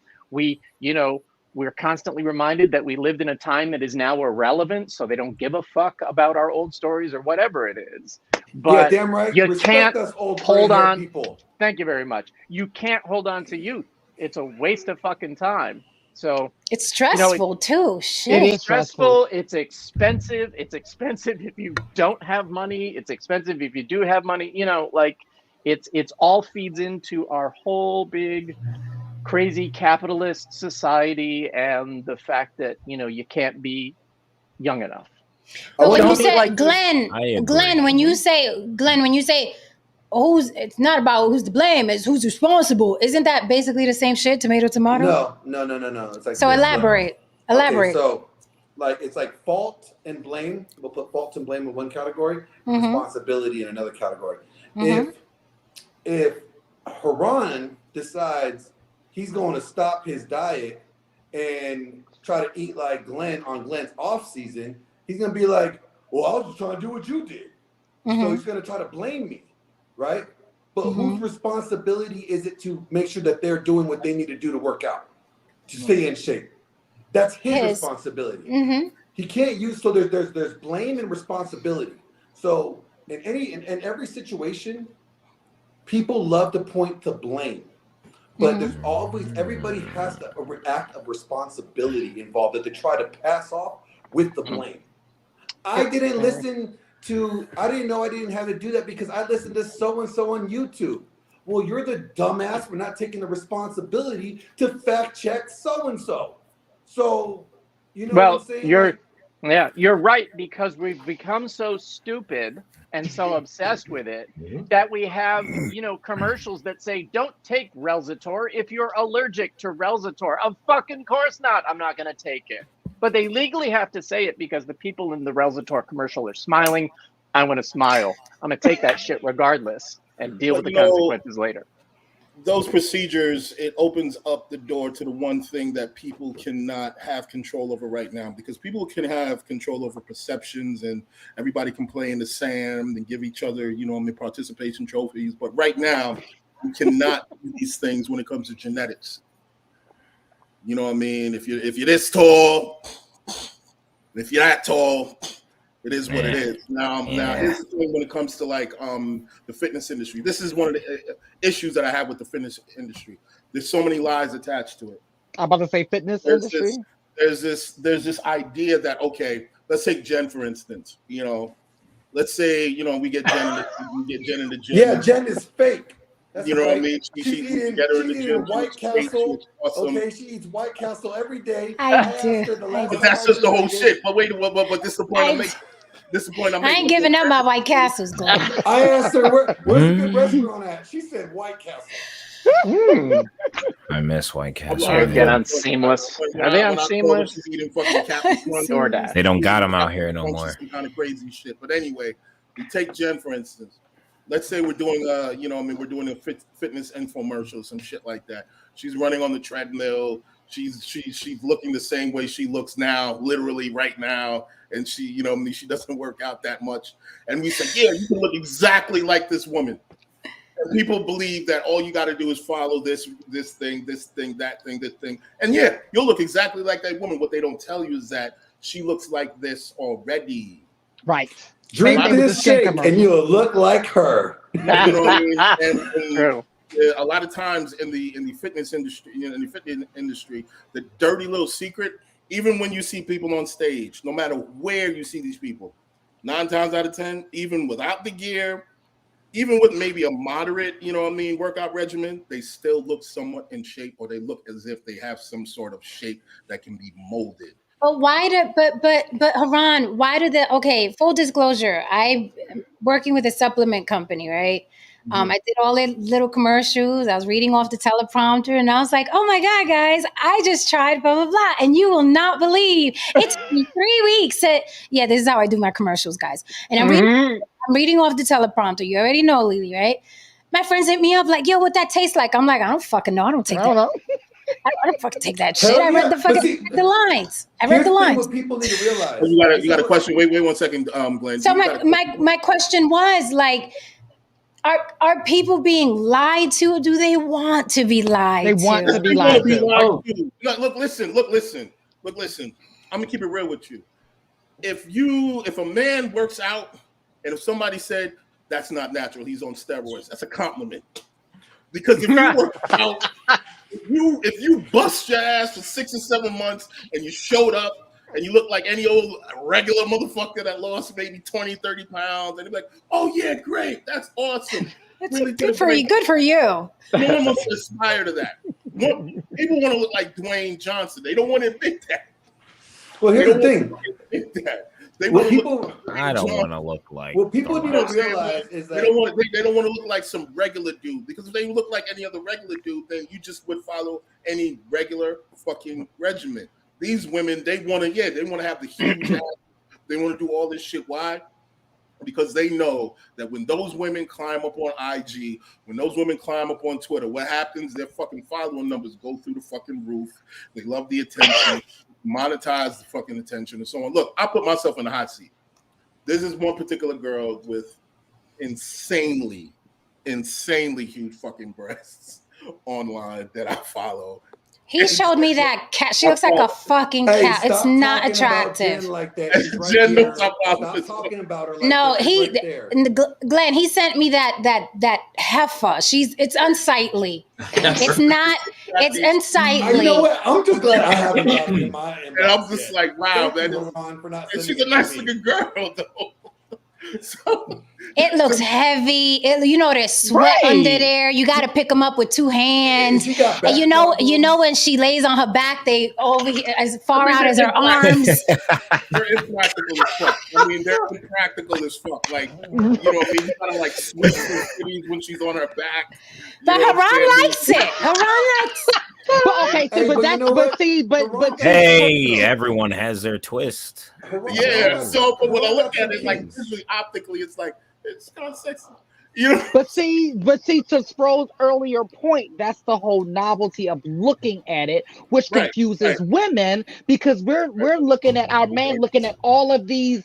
And it's like, I don't look like that. And I'm looking at don't take it personal. Bro, that's easy to say. That's easy to say, bro. It's very easy to say. That's why y'all get stabbed. Here's the problem. No, you're not, bro. Let me explain this, lady. We are different.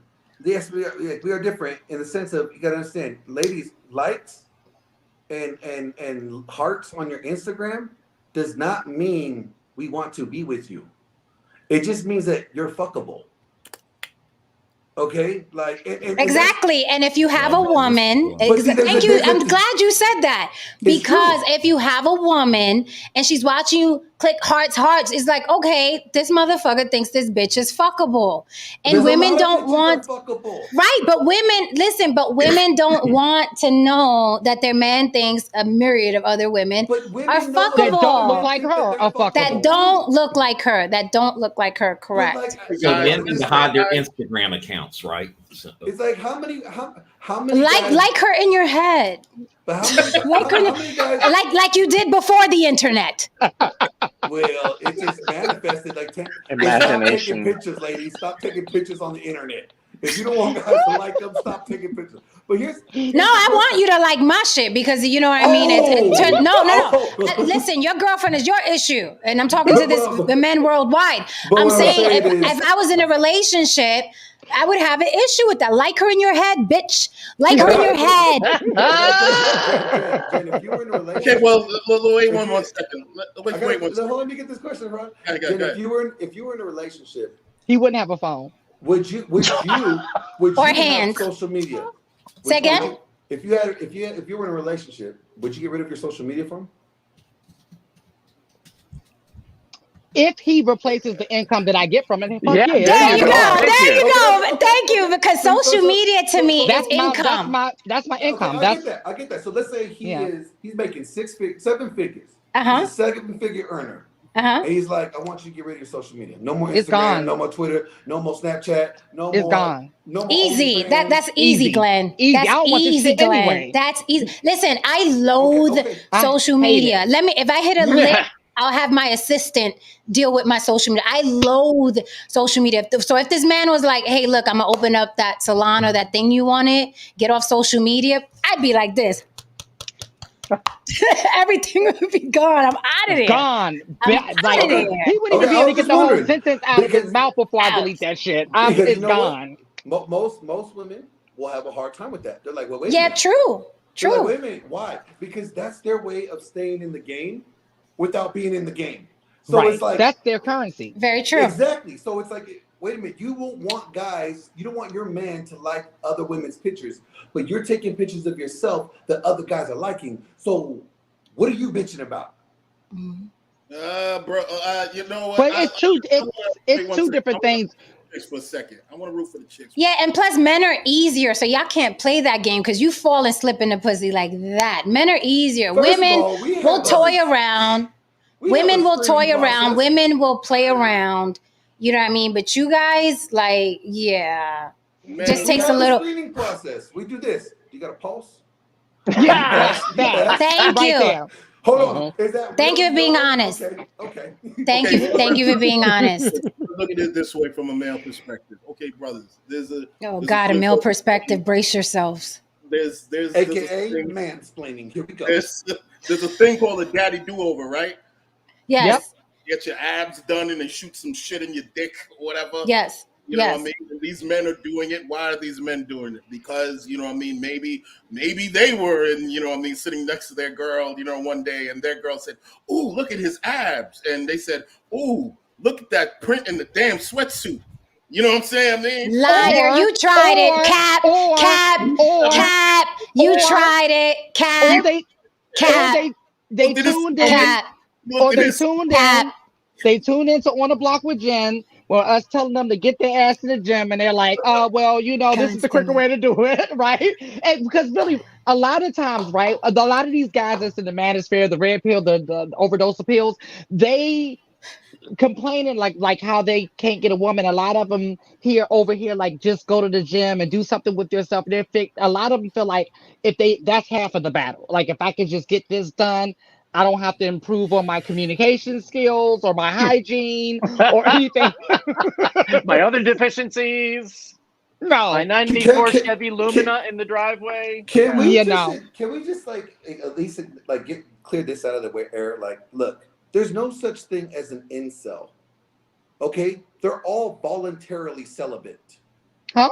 Voluntarily? That's what incel means. Some of these guys? No, correct. But that's what incel means. No, incel means Incel is a involuntarily celibate. They label Incel means themselves involuntarily. All incels are voluntarily celibate. By choice. Intentionally being repugnant to women? Yeah, they believe, the very philosophy of an incel is that they believe that based off of things that they can't change, like how incels, it's how they look. So they think like because they're under 6 feet and because they don't have the chiseled jaw and like the dope beard and all that, that they can never get with women. There's no chance for them. And so they're involuntarily celibate. And that is not the case, because for men, it doesn't work like that. Luckily. Here's the answer. To you God. guys, if got any incel, I'll tell you right now, any incel, I'll make you a non-incel. Just fly out to Vegas. Okay. We're going to go down to Nevada. We go down to the Bunny Ranch, and you will not be an incel after we get to the Bunny Ranch. Right. Or that. So I don't believe that. That's why I don't believe this whole voluntary thing. It's that you just gave up. You gave up because you don't feel like you can measure up. So you gave up. But if you was able to get it, you was gonna take it. So it's not like you're voluntarily celibate. You know what I'm saying? It's not involuntarily. It's by choice. Let me do the work, or you choose not to pay for it. Okay, let me acknowledge this super chat. Let me acknowledge this super chat. Thank you for the super chat, James Oko. James Oko says super chats don't mean we want to be with you. Thanks for the money. Not at the $4 but we start sending those $100 super chats. That might be another story. You're like, hey, we might go on a dinner. Roots Chris tonight. So let me throw a cap at Haran, because that was the biggest cap ever. Okay. I mean, it was a big cap, like cap, like Shaquille O'Neal wears that cap. It's a big cap. It's a big cap. Not so. Women, because women, we talk about what we like about men physically with other women. We do not sit with our man and say, damn, he has nice abs. God, look at his dick print. And those, we say that to our girlfriends. We have enough couth and decency to talk behind your backs about your fucking guts. But you men. That's decent? You men, yes. Men. Oh, you men. Do men talk to their women about like, yes. Look at her. Yes. What? Really? Yes. Y'all don't even realize, Jen, we talk about this a lot. Y'all don't even realize, y'all do this thing, and I'm gonna, Jen, back me up on this one. Oh, here Y'all we go. do this thing that I don't think you realize that you're doing, right? You'll say things like Clueless. you'll give a compliment and then back it up like, you know what, you'll be even better with blonde hair. You know what, it'd be even nicer if you just had it. Like, it's this thing that a lot of men do, and they do it so matter of fact that because when you point it out to them, they're like, what? And it's like they don't even hear And themselves you have doing to it. understand when you do that, it translates to a woman. Oh, so this isn't good enough. Mhm. Well, No, but wait a minute. That doesn't really mean I that. have It doesn't literally never. mean that, hey, you know, I got Yes, a you great did, bro. idea. I got a great idea. I genuinely I think gotta that ask you my would look wife. great in this particular hair color. And I think it would be a benefit for you. A Y'all benefit don't want to hear ideas. Y'all do not want to hear But our if ideas. I said to you, but listen to me. But that's a physical aesthetic thing. If I said to you, it would be really dope. I heard the daddy do-overs can make your dick bigger. I was wondering. I think it'd be good. It'll benefit you. I think it's a good idea. You don't want to hear that. Would it be benefiting us? Would it benefit us? though? Oh, Would it really? You wouldn't want to hear that from the woman that you've No, been you're fucking right. night after night after night. You would not want to. Y'all talk a good one. You would not want to hear from the woman you've been ramming night after night after night. Her suggest Okay, fellas. that your dick should be bigger. Nobody wants to hear a suggestion. Fellas, Well, that is my point. But men suggest what women should look like all the fucking time. Shut the fuck up. All the time. Shut up. See, men do it overtly. Y'all women do it covertly. Oh my Examples, God. please. Go ahead. Give Y'all me, women. Amuse me. Here we Amuse go. me with an Y'all example. women. Here we go. Y'all women. Y'all I'm coming women. out to start fights tonight. I'm in Vegas. We're in fight Yeah, night. yeah. Come on and All start a right. fight, Glenn. Yeah, give an So example. you'll be like this, like, you know, I like Jason Momoa movies. Oh, did you like the one that do you like the show The Frontier? I've never seen that movie. Jason Momoa's in it. Oh, did he have his shirt off? Oh, We don't do that. That's cap. Stop We it. don't You do making up stuff. Glenn, we do the opposite. We do. Let me tell you something. A good woman use a lie. Here's why did more women go see Aquaman than any other superhero movie? Period. Because women like men that look good. Yeah, because women like men that look good. So but we're you not guys are sitting there with you covertly- saying, you know what, you'll be a lot better with six pack like his, honey. Don't you think? Let me tell you what women do. Probably would. No. Telegraphing what you like. You're use a lie. This is what women do. This is what women, trust me, I know. Women, look, I talk to girls all the fucking time, okay? This is what women do. We actually, because we are predisposed, reared, raised, we're little geishas for you fucking Neanderthals. This is what women do. This is what women do. Matter of fact, we diminish somebody we think is fuckable all night. Yep. We Yep. diminish him. You'll Yep. be like, damn, man. You'll be looking at Jason Momoa. We'll be sitting next to you. Our pussies are wet as fuck, right? We're sitting there watching Jason Momoa. And you'll say to us, damn, baby, look at Jason, man. I got to get back in the gym. We'll be like, baby, I love you as is. Meanwhile, pussies are wet because Jason is running across the screen. Yeah, but Okay? we know you lying. We will But at least we have diminish. decency to lie, Glenn. We are Right, decent we have the humans. decency to lie to make The you and difference your is, gut feel men, good. we know We are telling you the you're truth, lying, though. and You we lie. can we'll deal with it. Women, Who gives if a they fuck? do We know men y'all are lying, liars. they Who can't. gives a fuck? We know y'all are lying too. We know you want to fuck the bitch on TV. We don't want to hear it. Is the point? We don't want to hear it. Whoever's telling you this, stop dating those kind of people. Oh, no. Don't even. Don't do it. bro. Don't do it. We're not going to let you get away Don't with that, do it. bro. Don't do it. saying, Don't do it. Think about it. When you first said it, I was like, are cats really out here? Like in front of Don't. the I know, yeah, like yo. Don't. No, It's not about. Listen. Like Thank you. I am an equal opportunity dater. I've dated from all the way at the 8 figures to the homeless man. And all men do the same fucking thing. Yes, I was doing the God's work. Get a shot. No coffee dates. Say again? Because we've been there, done that, got the t-shirt and Thank took it back. you. Thank you. That's You know, why. I The like- coffee, he should have caught me back then. Right. In my Too late. Too late. shit. I like have to ask my wife now, like if I've ever done that. But here's the thing. You've done it, bro. You have. I mean, it's not, and it's not malicious. It's not malicious. It's just y'all are like that. Y'all are saying shit. It doesn't even sound like you guys are saying it maliciously. I'm just like, wow, really? Like, have I? No, men do that. Men do it very I feel like most of the time I'm telling my wife, "Oh, you fine, baby," because she's always like, "I don't know." And I'm like, yeah, no, but yeah, I will attest. And we love that. And we love that, but what you can say it one time about another woman, and it's like a dagger to the heart. It's like, oh, I don't look like that woman. But see, guys take it as motivation when we hear I was younger. My wife is the baddest lady in the land. When I was younger, I was looking for I think I was looking through a magazine. I had my girlfriend with me. I maybe 7 or 18 when I was younger, and I'm looking through this magazine, and a particular woman pops up. Forgot who it was, but she was bad. I mean, her body was crazy, and I didn't say anything. But I was staring. I was mesmerized for a minute. And then my girl tapped me on the shoulder. He was like, "Hey, you like that, don't you?" I forgot she was even there, man. I forgot she was there for a minute. And yo, I realize now that, with even just my body language and the way that I behaved, I was essentially signaling to her what Jen is saying right now. So you did it to me. I'm about to snitch. He did it to me. Haran did it to me.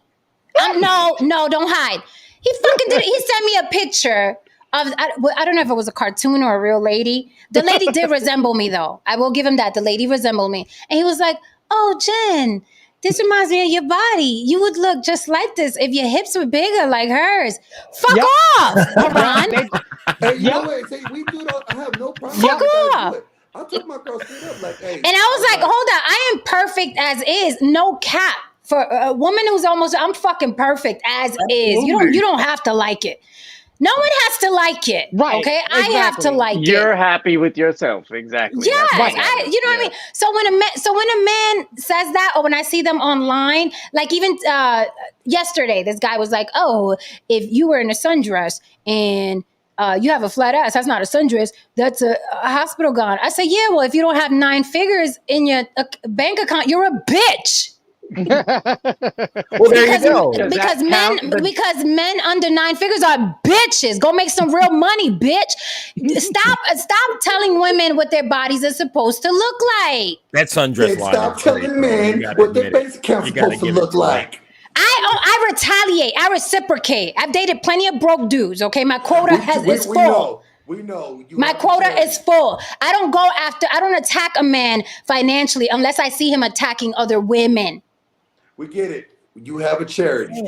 Okay, then no, not anymore. That's been over, Glenn. That was many, many moons ago. It's been shut down. That's why people are doing 3 to 4 hours on me talking about she don't want a coffee date. No, bitch, I don't. Take your mama for a coffee date. Hey, you know what? I'm gonna get you some Dutch Brothers and you're gonna enjoy it. Okay, that's it. We're going to the drive-thru. We're gonna go to Dutch Brothers and you're gonna enjoy that shit. Okay. Someone tried to feed me that pale Dutch Brothers one. That one, it's like the water that they used to make coffee with or something. Yeah, you're gonna go. Now, I will say this. If I'm in a relationship already, we can go get coffee, babe. We can go to Dunkin' Donuts. We can get White Cat. If we're in a relationship already. But you think a coffee date proposition is a bad thing? Oh, Jen, what I'm hearing. Oh, you're asking me? You're asking me? Don't do it. You about to go down a spiral. Did you see my face? I'm like, no, he's not asking. He's not asking. I'm like, he's not asking me that. Did he ask? Is that a question? Was there a question mark at the end? So I think, Jen, you got to define. I think you need to define relationship though, because we've been doing this for over a year now, so we kind of in the thing. We've been YouTubing like this a lot. Listen, I don't know about like this, Glenn, but yes, we've been YouTubing. We've been YouTubing like this. Listen, if anyone on this panel said, "Jen, let's go grab coffee," and be like, "Fuck yeah, we have a rapport." I am specifically talking about a man. First of all, you're supposed to be peacocking for me. I'm talking about the first date, if you want to take me out on a date and you tell me, hey, let's go grab some coffee, I'm going to say, fuck off. Your mother likes coffee. Go get your mama. Hey, you guys, let me say this right now. Wait till Instagram tomorrow. I'm going to go meet up with Jen. We're going to go have coffee, and then I'll be like, first date pick. And then coffee, I can see the coffee thing.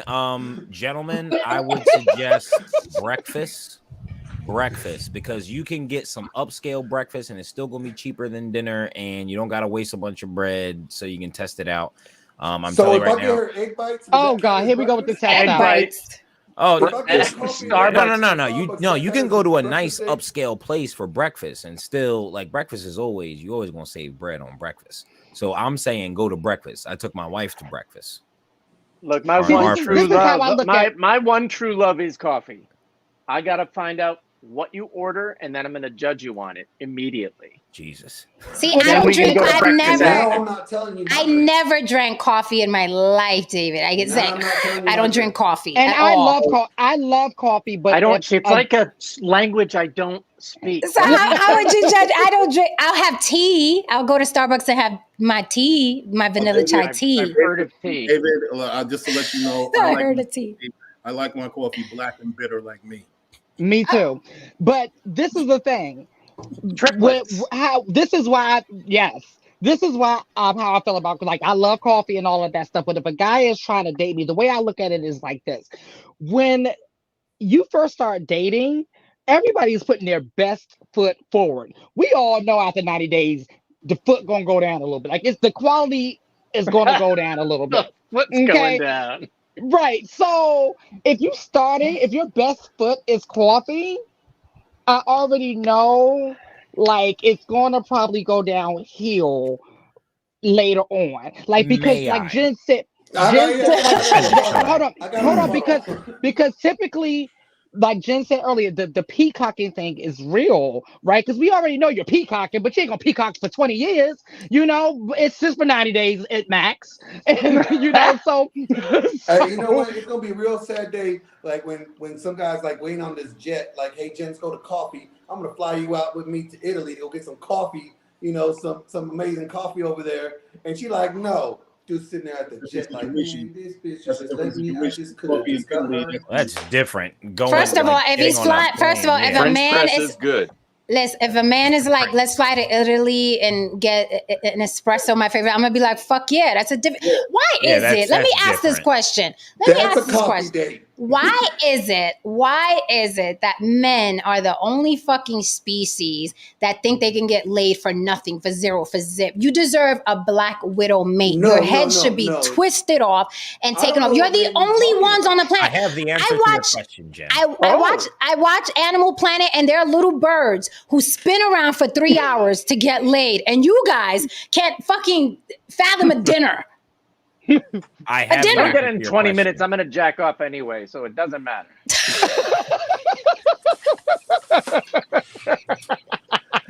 Okay, that happened. Jen, I have the answer to your question. Go ahead, Sprout. So the reason is because men seem to feel. Now I will get in. Let me finish here. I will try to land the plane as quickly as possible. Please. Not I'm already ready they're- to shoot it down. Not that all men are justified, because I think it is very obvious and apparent they are not. But men overall generally feel like that because they are men and because of the different things that come with being a man, they feel like they work hard. Let's narrow it down. Let's talk about the guys that like just want to get into a committed relationship, right? These guys feel like they work hard, whatever it is that they do, and this is guys on all levels. I'm talking like the big ballers down to the blue collar average Joe, Fred Flintstone, getting off from the quarry, right?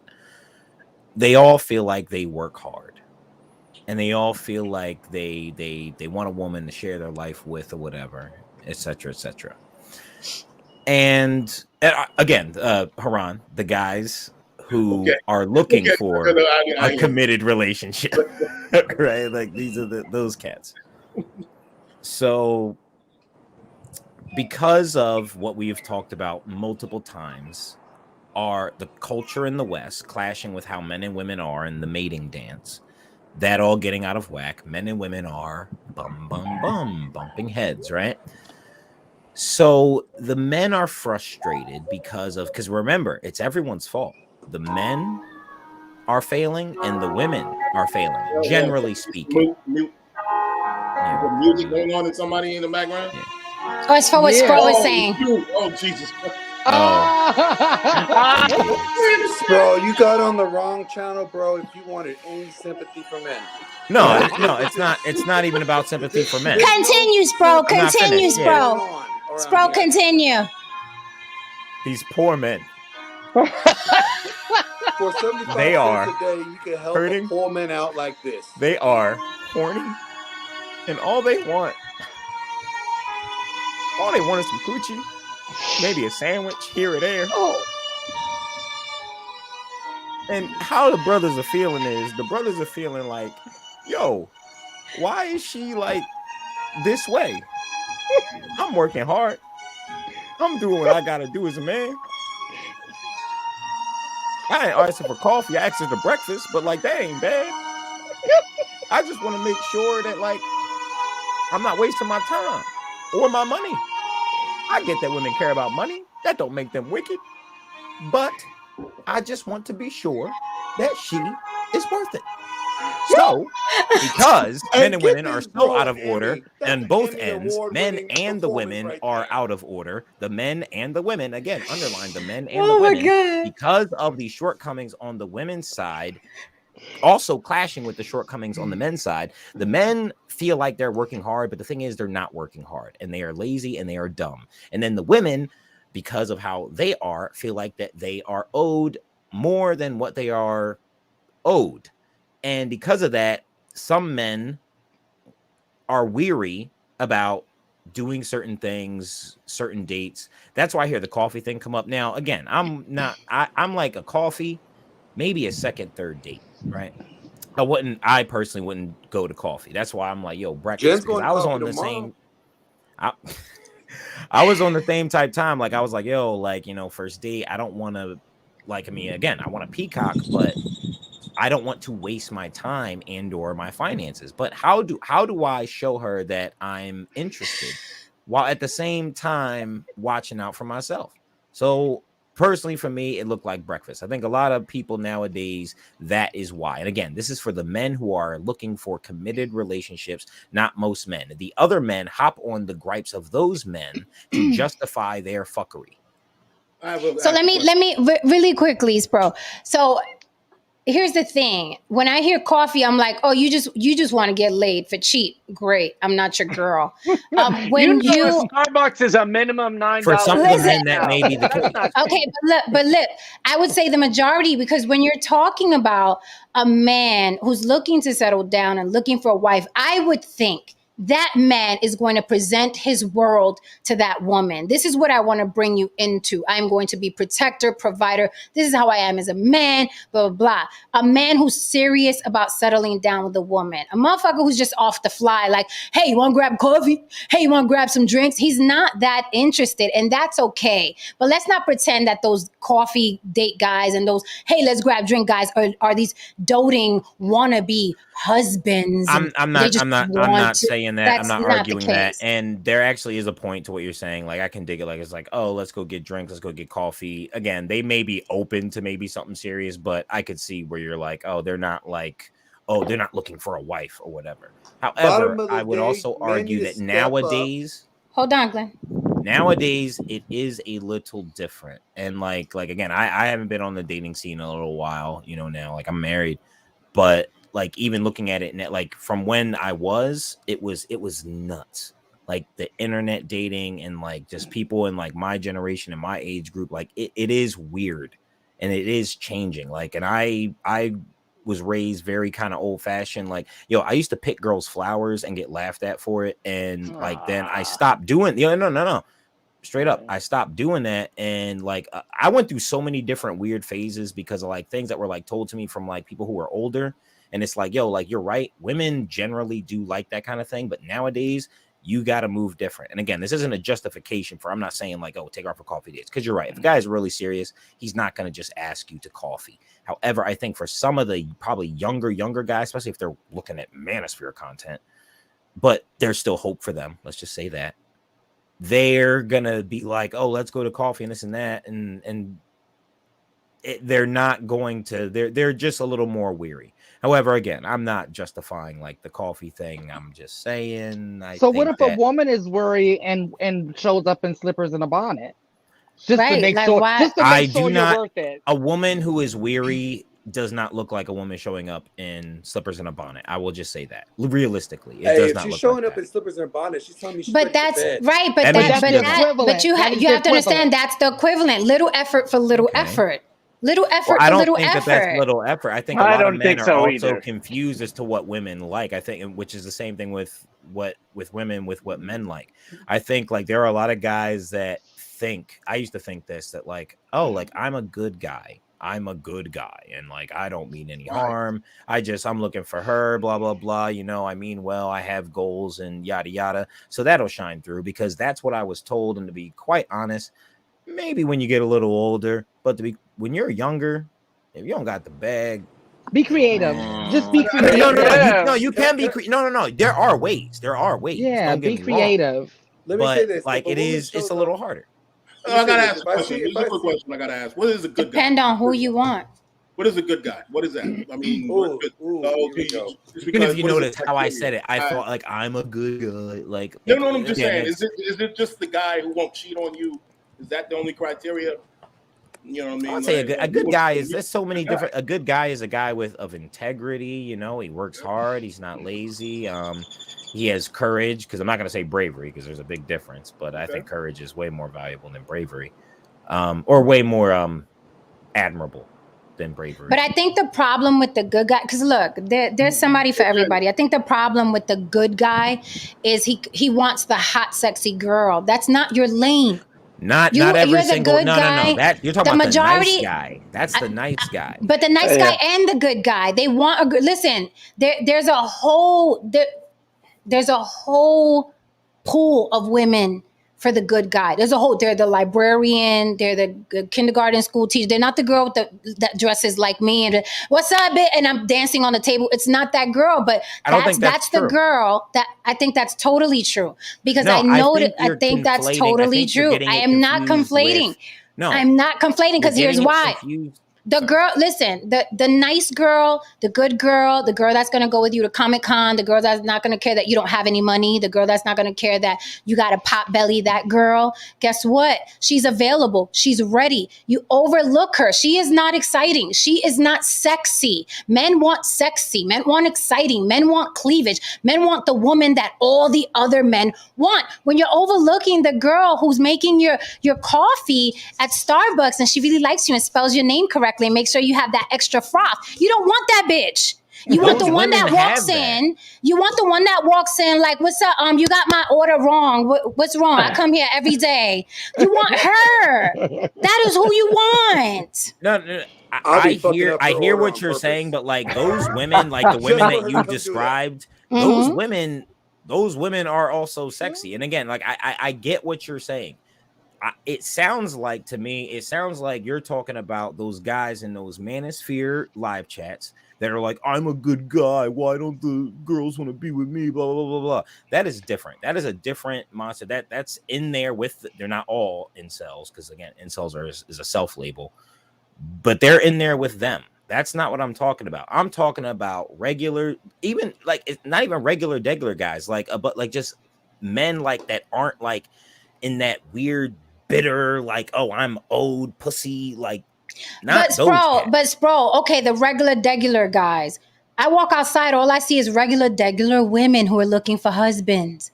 That's why I can't get which I can't pick up what you're putting down. People. I can't. I would say it's individuals, and this goes for the men and the women.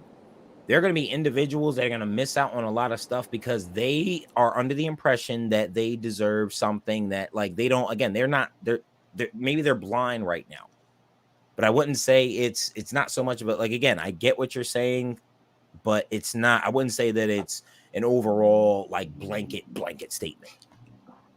Glenn, you stupid. Like, I say the I really don't majority. think. I think the majority, and women do this too. To be fair, I think the majority of people that are constantly complaining, "Oh, I struck out again. Nobody wants me."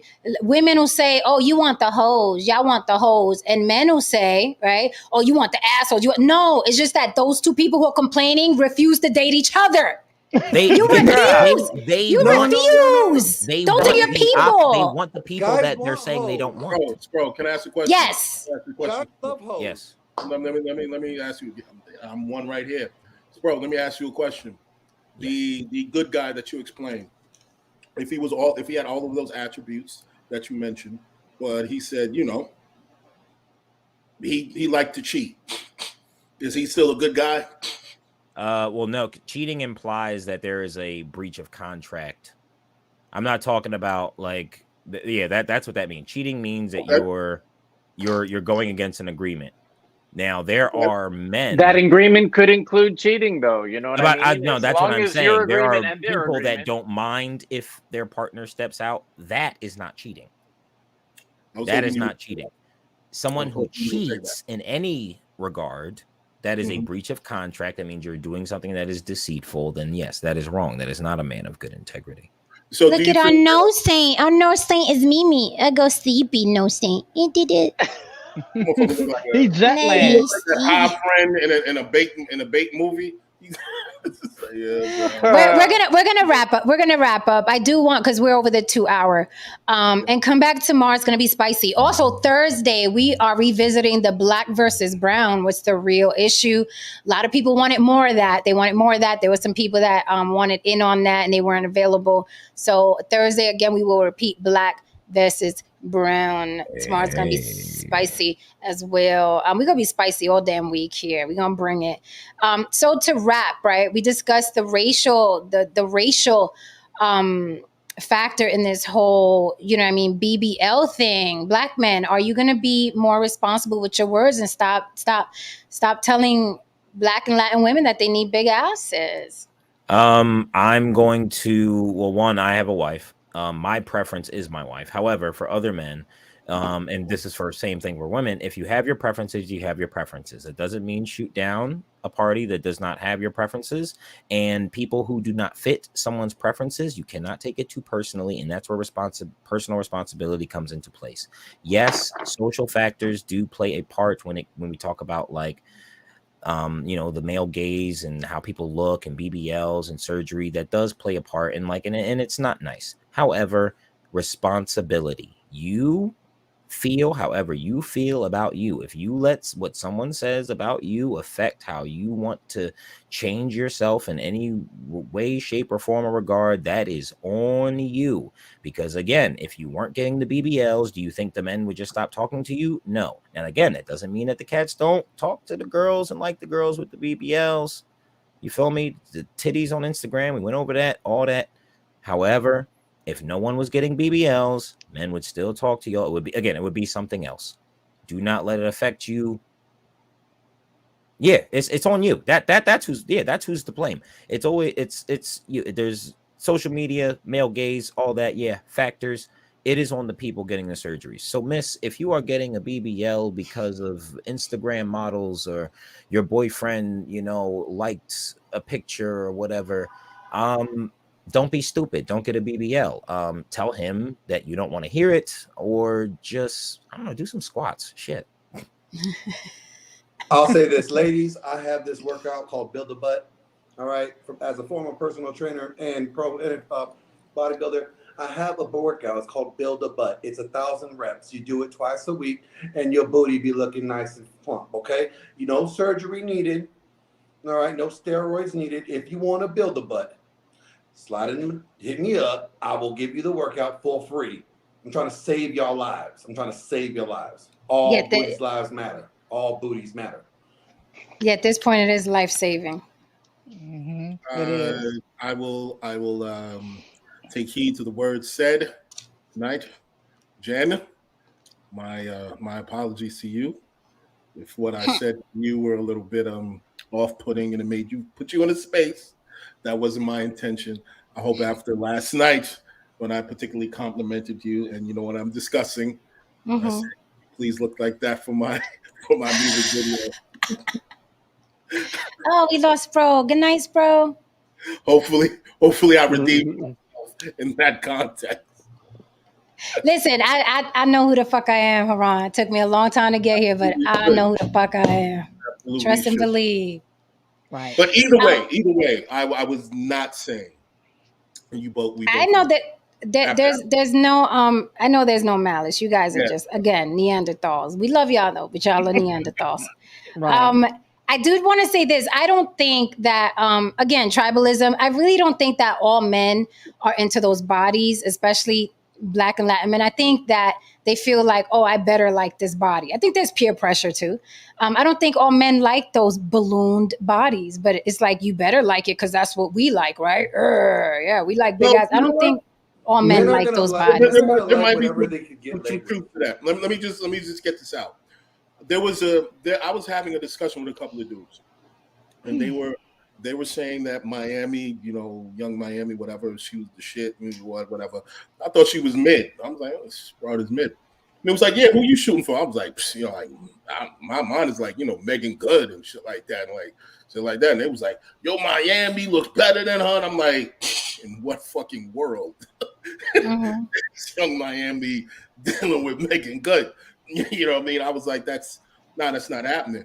But in their mind, she was the shit. You know what I mean? All of them was against me on it. But I was like, nah, Megan is absolutely, amazing. But my aesthetic, what I was looking at and what I wanted in that context, yes, it does lay claim to what you just said, Jen.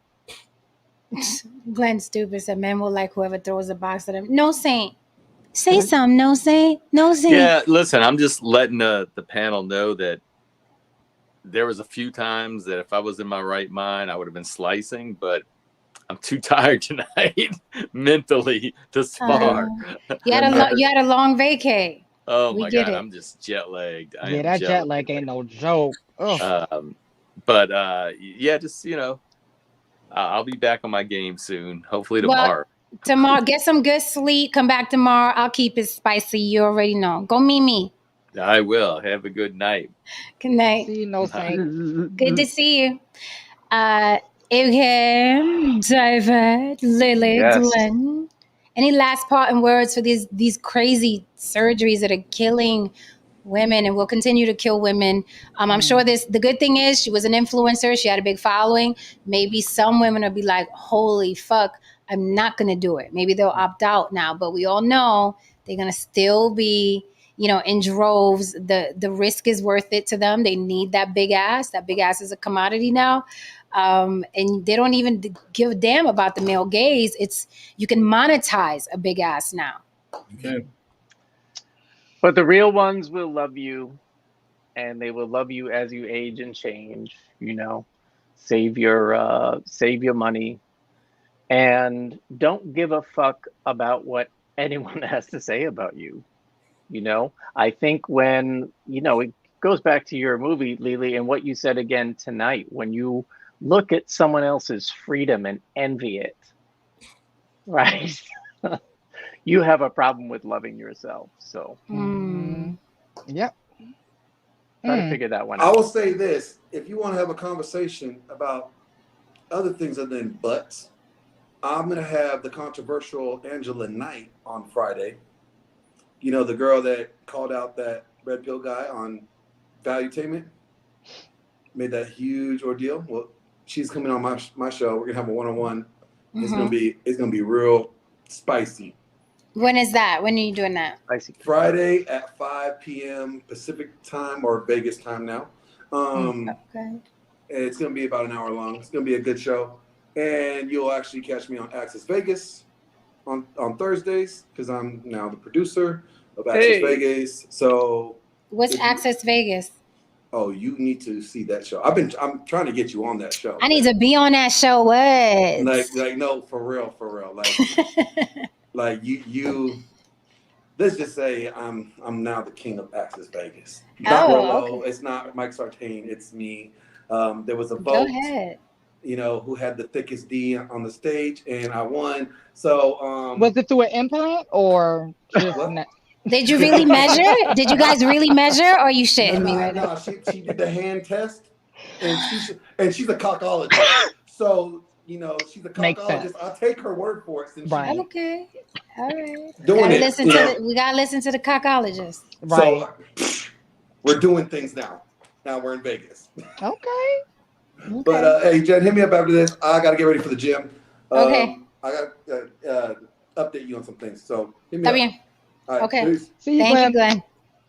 Hey, Glenn. Oh man, so sad. And- So sad. This story is still horrible. Yeah, it's a very, very sad story. And like you said, Jen, I don't feel like it's going to go anywhere, especially in the urban community, anytime soon. So my cautionary tale is that, and this is my thing, what people don't think about. We touched on it, but we didn't go into it. Having a crystal ball of what this stuff is going to look like 20 and 40 years from now. Because remember, you're going to be 80 and your ass is going to be 20, right? So it's going to, yeah. And like, also I was saying that, 20 years ago when everyone was starting to get pierced and inked, you know what I mean? Like, we're going to have this whole geriatric generation of, folks with, full ink and 20-year-old implants, like you said, like, you know what I mean? And also, what's the maintenance like? I was just about to say, is there data? Is there research on how your ass is going to age or the implants? I mean, there's a lot. There's a lot of maintenance, though. There's a lot of and if you can't afford it's like buying a Mercedes. Can't afford it, and you got a budget to fix, a Ford Escort. You know what I mean? It's a lot of maintenance. The maintenance will kill you. And then a lot of people don't know about the lipo because they have to take it from somewhere, which is lipo, and put it somewhere else. When you do lipo, the fat never comes back to the place that you did the lipo. So that's why you see these girls as they age, like Nicki Minaj, her BBL is not aging well at all, right? And so what happens is, I thought she was pregnant again, and she wasn't. It was just her stomach. Right. It goes to the back. For a lot of women, it goes to their shoulders. It goes to it goes to these weird places if they don't maintain it, right?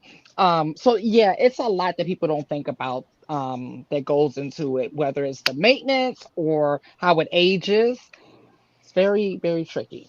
So. And I just want to say, it's not a BBL is not like, oh, I got one tattoo, I got two, let me get a sleeve, right? It's not you. They're going in your body with a freaking needle that's the same size needle that they embalm people with, okay? They just stick it all up in your body. They fan it out and they're pulling fat out. And some women have had their lungs punctured. That's how long the needle is, okay? They start at your stomach.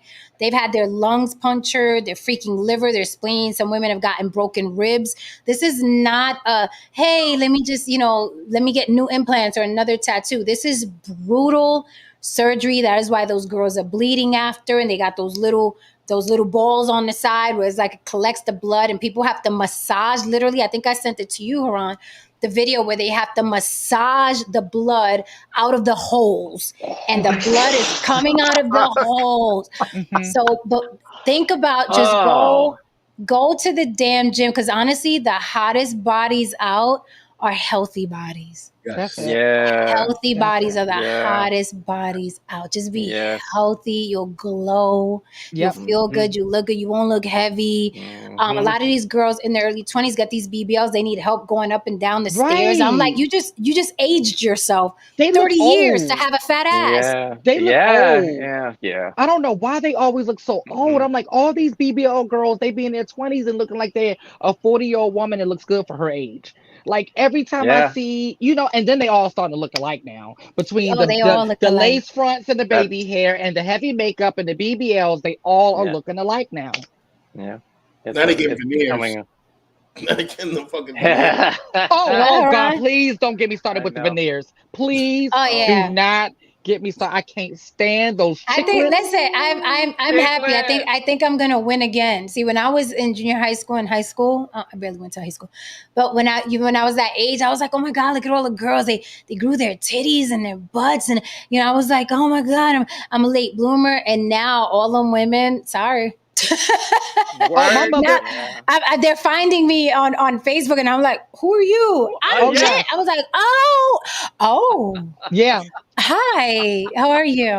I was the Hey. same way, Jen. Shit, no. I was always complaining about how skinny I was growing up, and I'm like, now I'm looking back, like, oh. And then I I'm like, remember "Yay." my girlfriends used to come over the house or whatever, and they'd be like talking to my mother about how skinny they are. And I'm thinking about two girls in particular now, and my mother was that super skinny girl, and she's like, girl, just wait till just keep living, have a child or two, it's going to all come together. And those two girls got the best bodies now. So Yeah, just and it takes, like you said, that's why your movie is so good, Lily. It's like it's internal work. You have to do the internal work. Like, what's that? I love that saying I posted. If there are no enemies inside, no enemies outside can hurt you. It's all Right. about what's in here and what you think about yourself. Right. All in here. So you can say what you want. You get Haran could be like, "Oh, Jen, you look better if you're like." Oh, and these things are like I'm a tattoos. woman. I'm gonna never let you forget. No, These you won't. these BBLs are like tattoos too. That's the other thing. They go back and back and back because there was something Ron said earlier.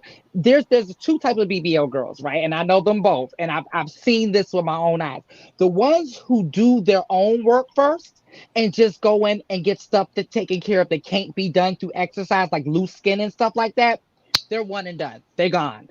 Yep. The ones who don't do the internal work or do their own work, they're back round after round after. They call them rounds. They round 1, round 2, round 3, round 4. It's hands down, never fails.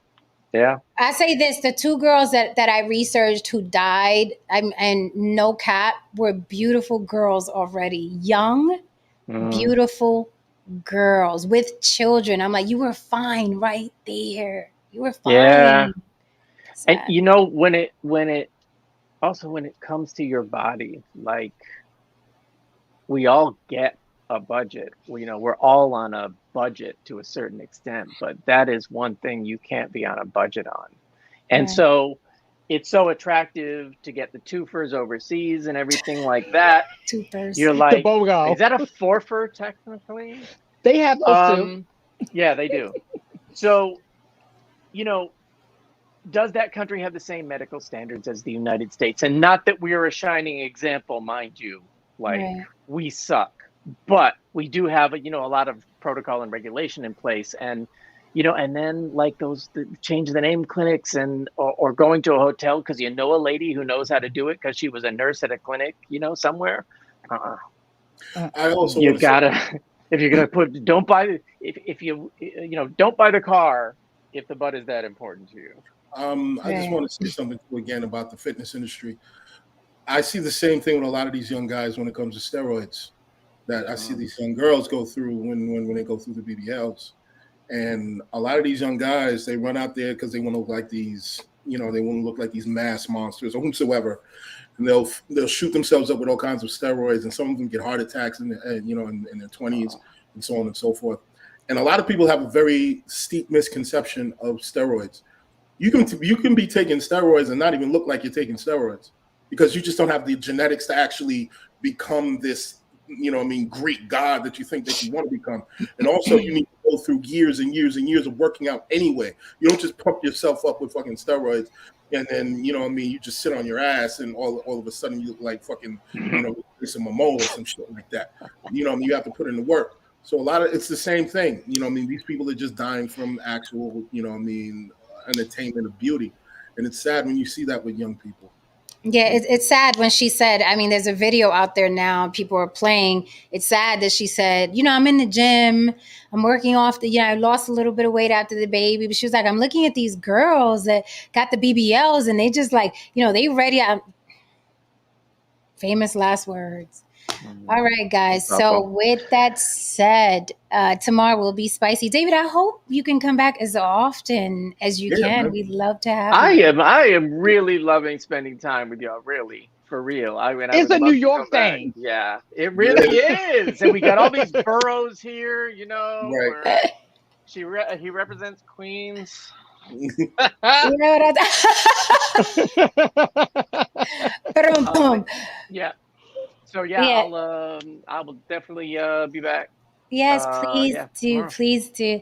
Chat, thank you so much for holding me down. Chat, come back mañana. Thank you for the super chats. Don't forget, if you want to support the show, Cash App on the Block with Jen, open 24 hours a day if you're catching the replay. And we will see you here tomorrow. We got a spicy week for y'all. I'm telling y'all, push y'all off all week long. Let's go viral in this bitch. All right, guys. So good night. Love you all. See you mañana. Ciao. Ciao.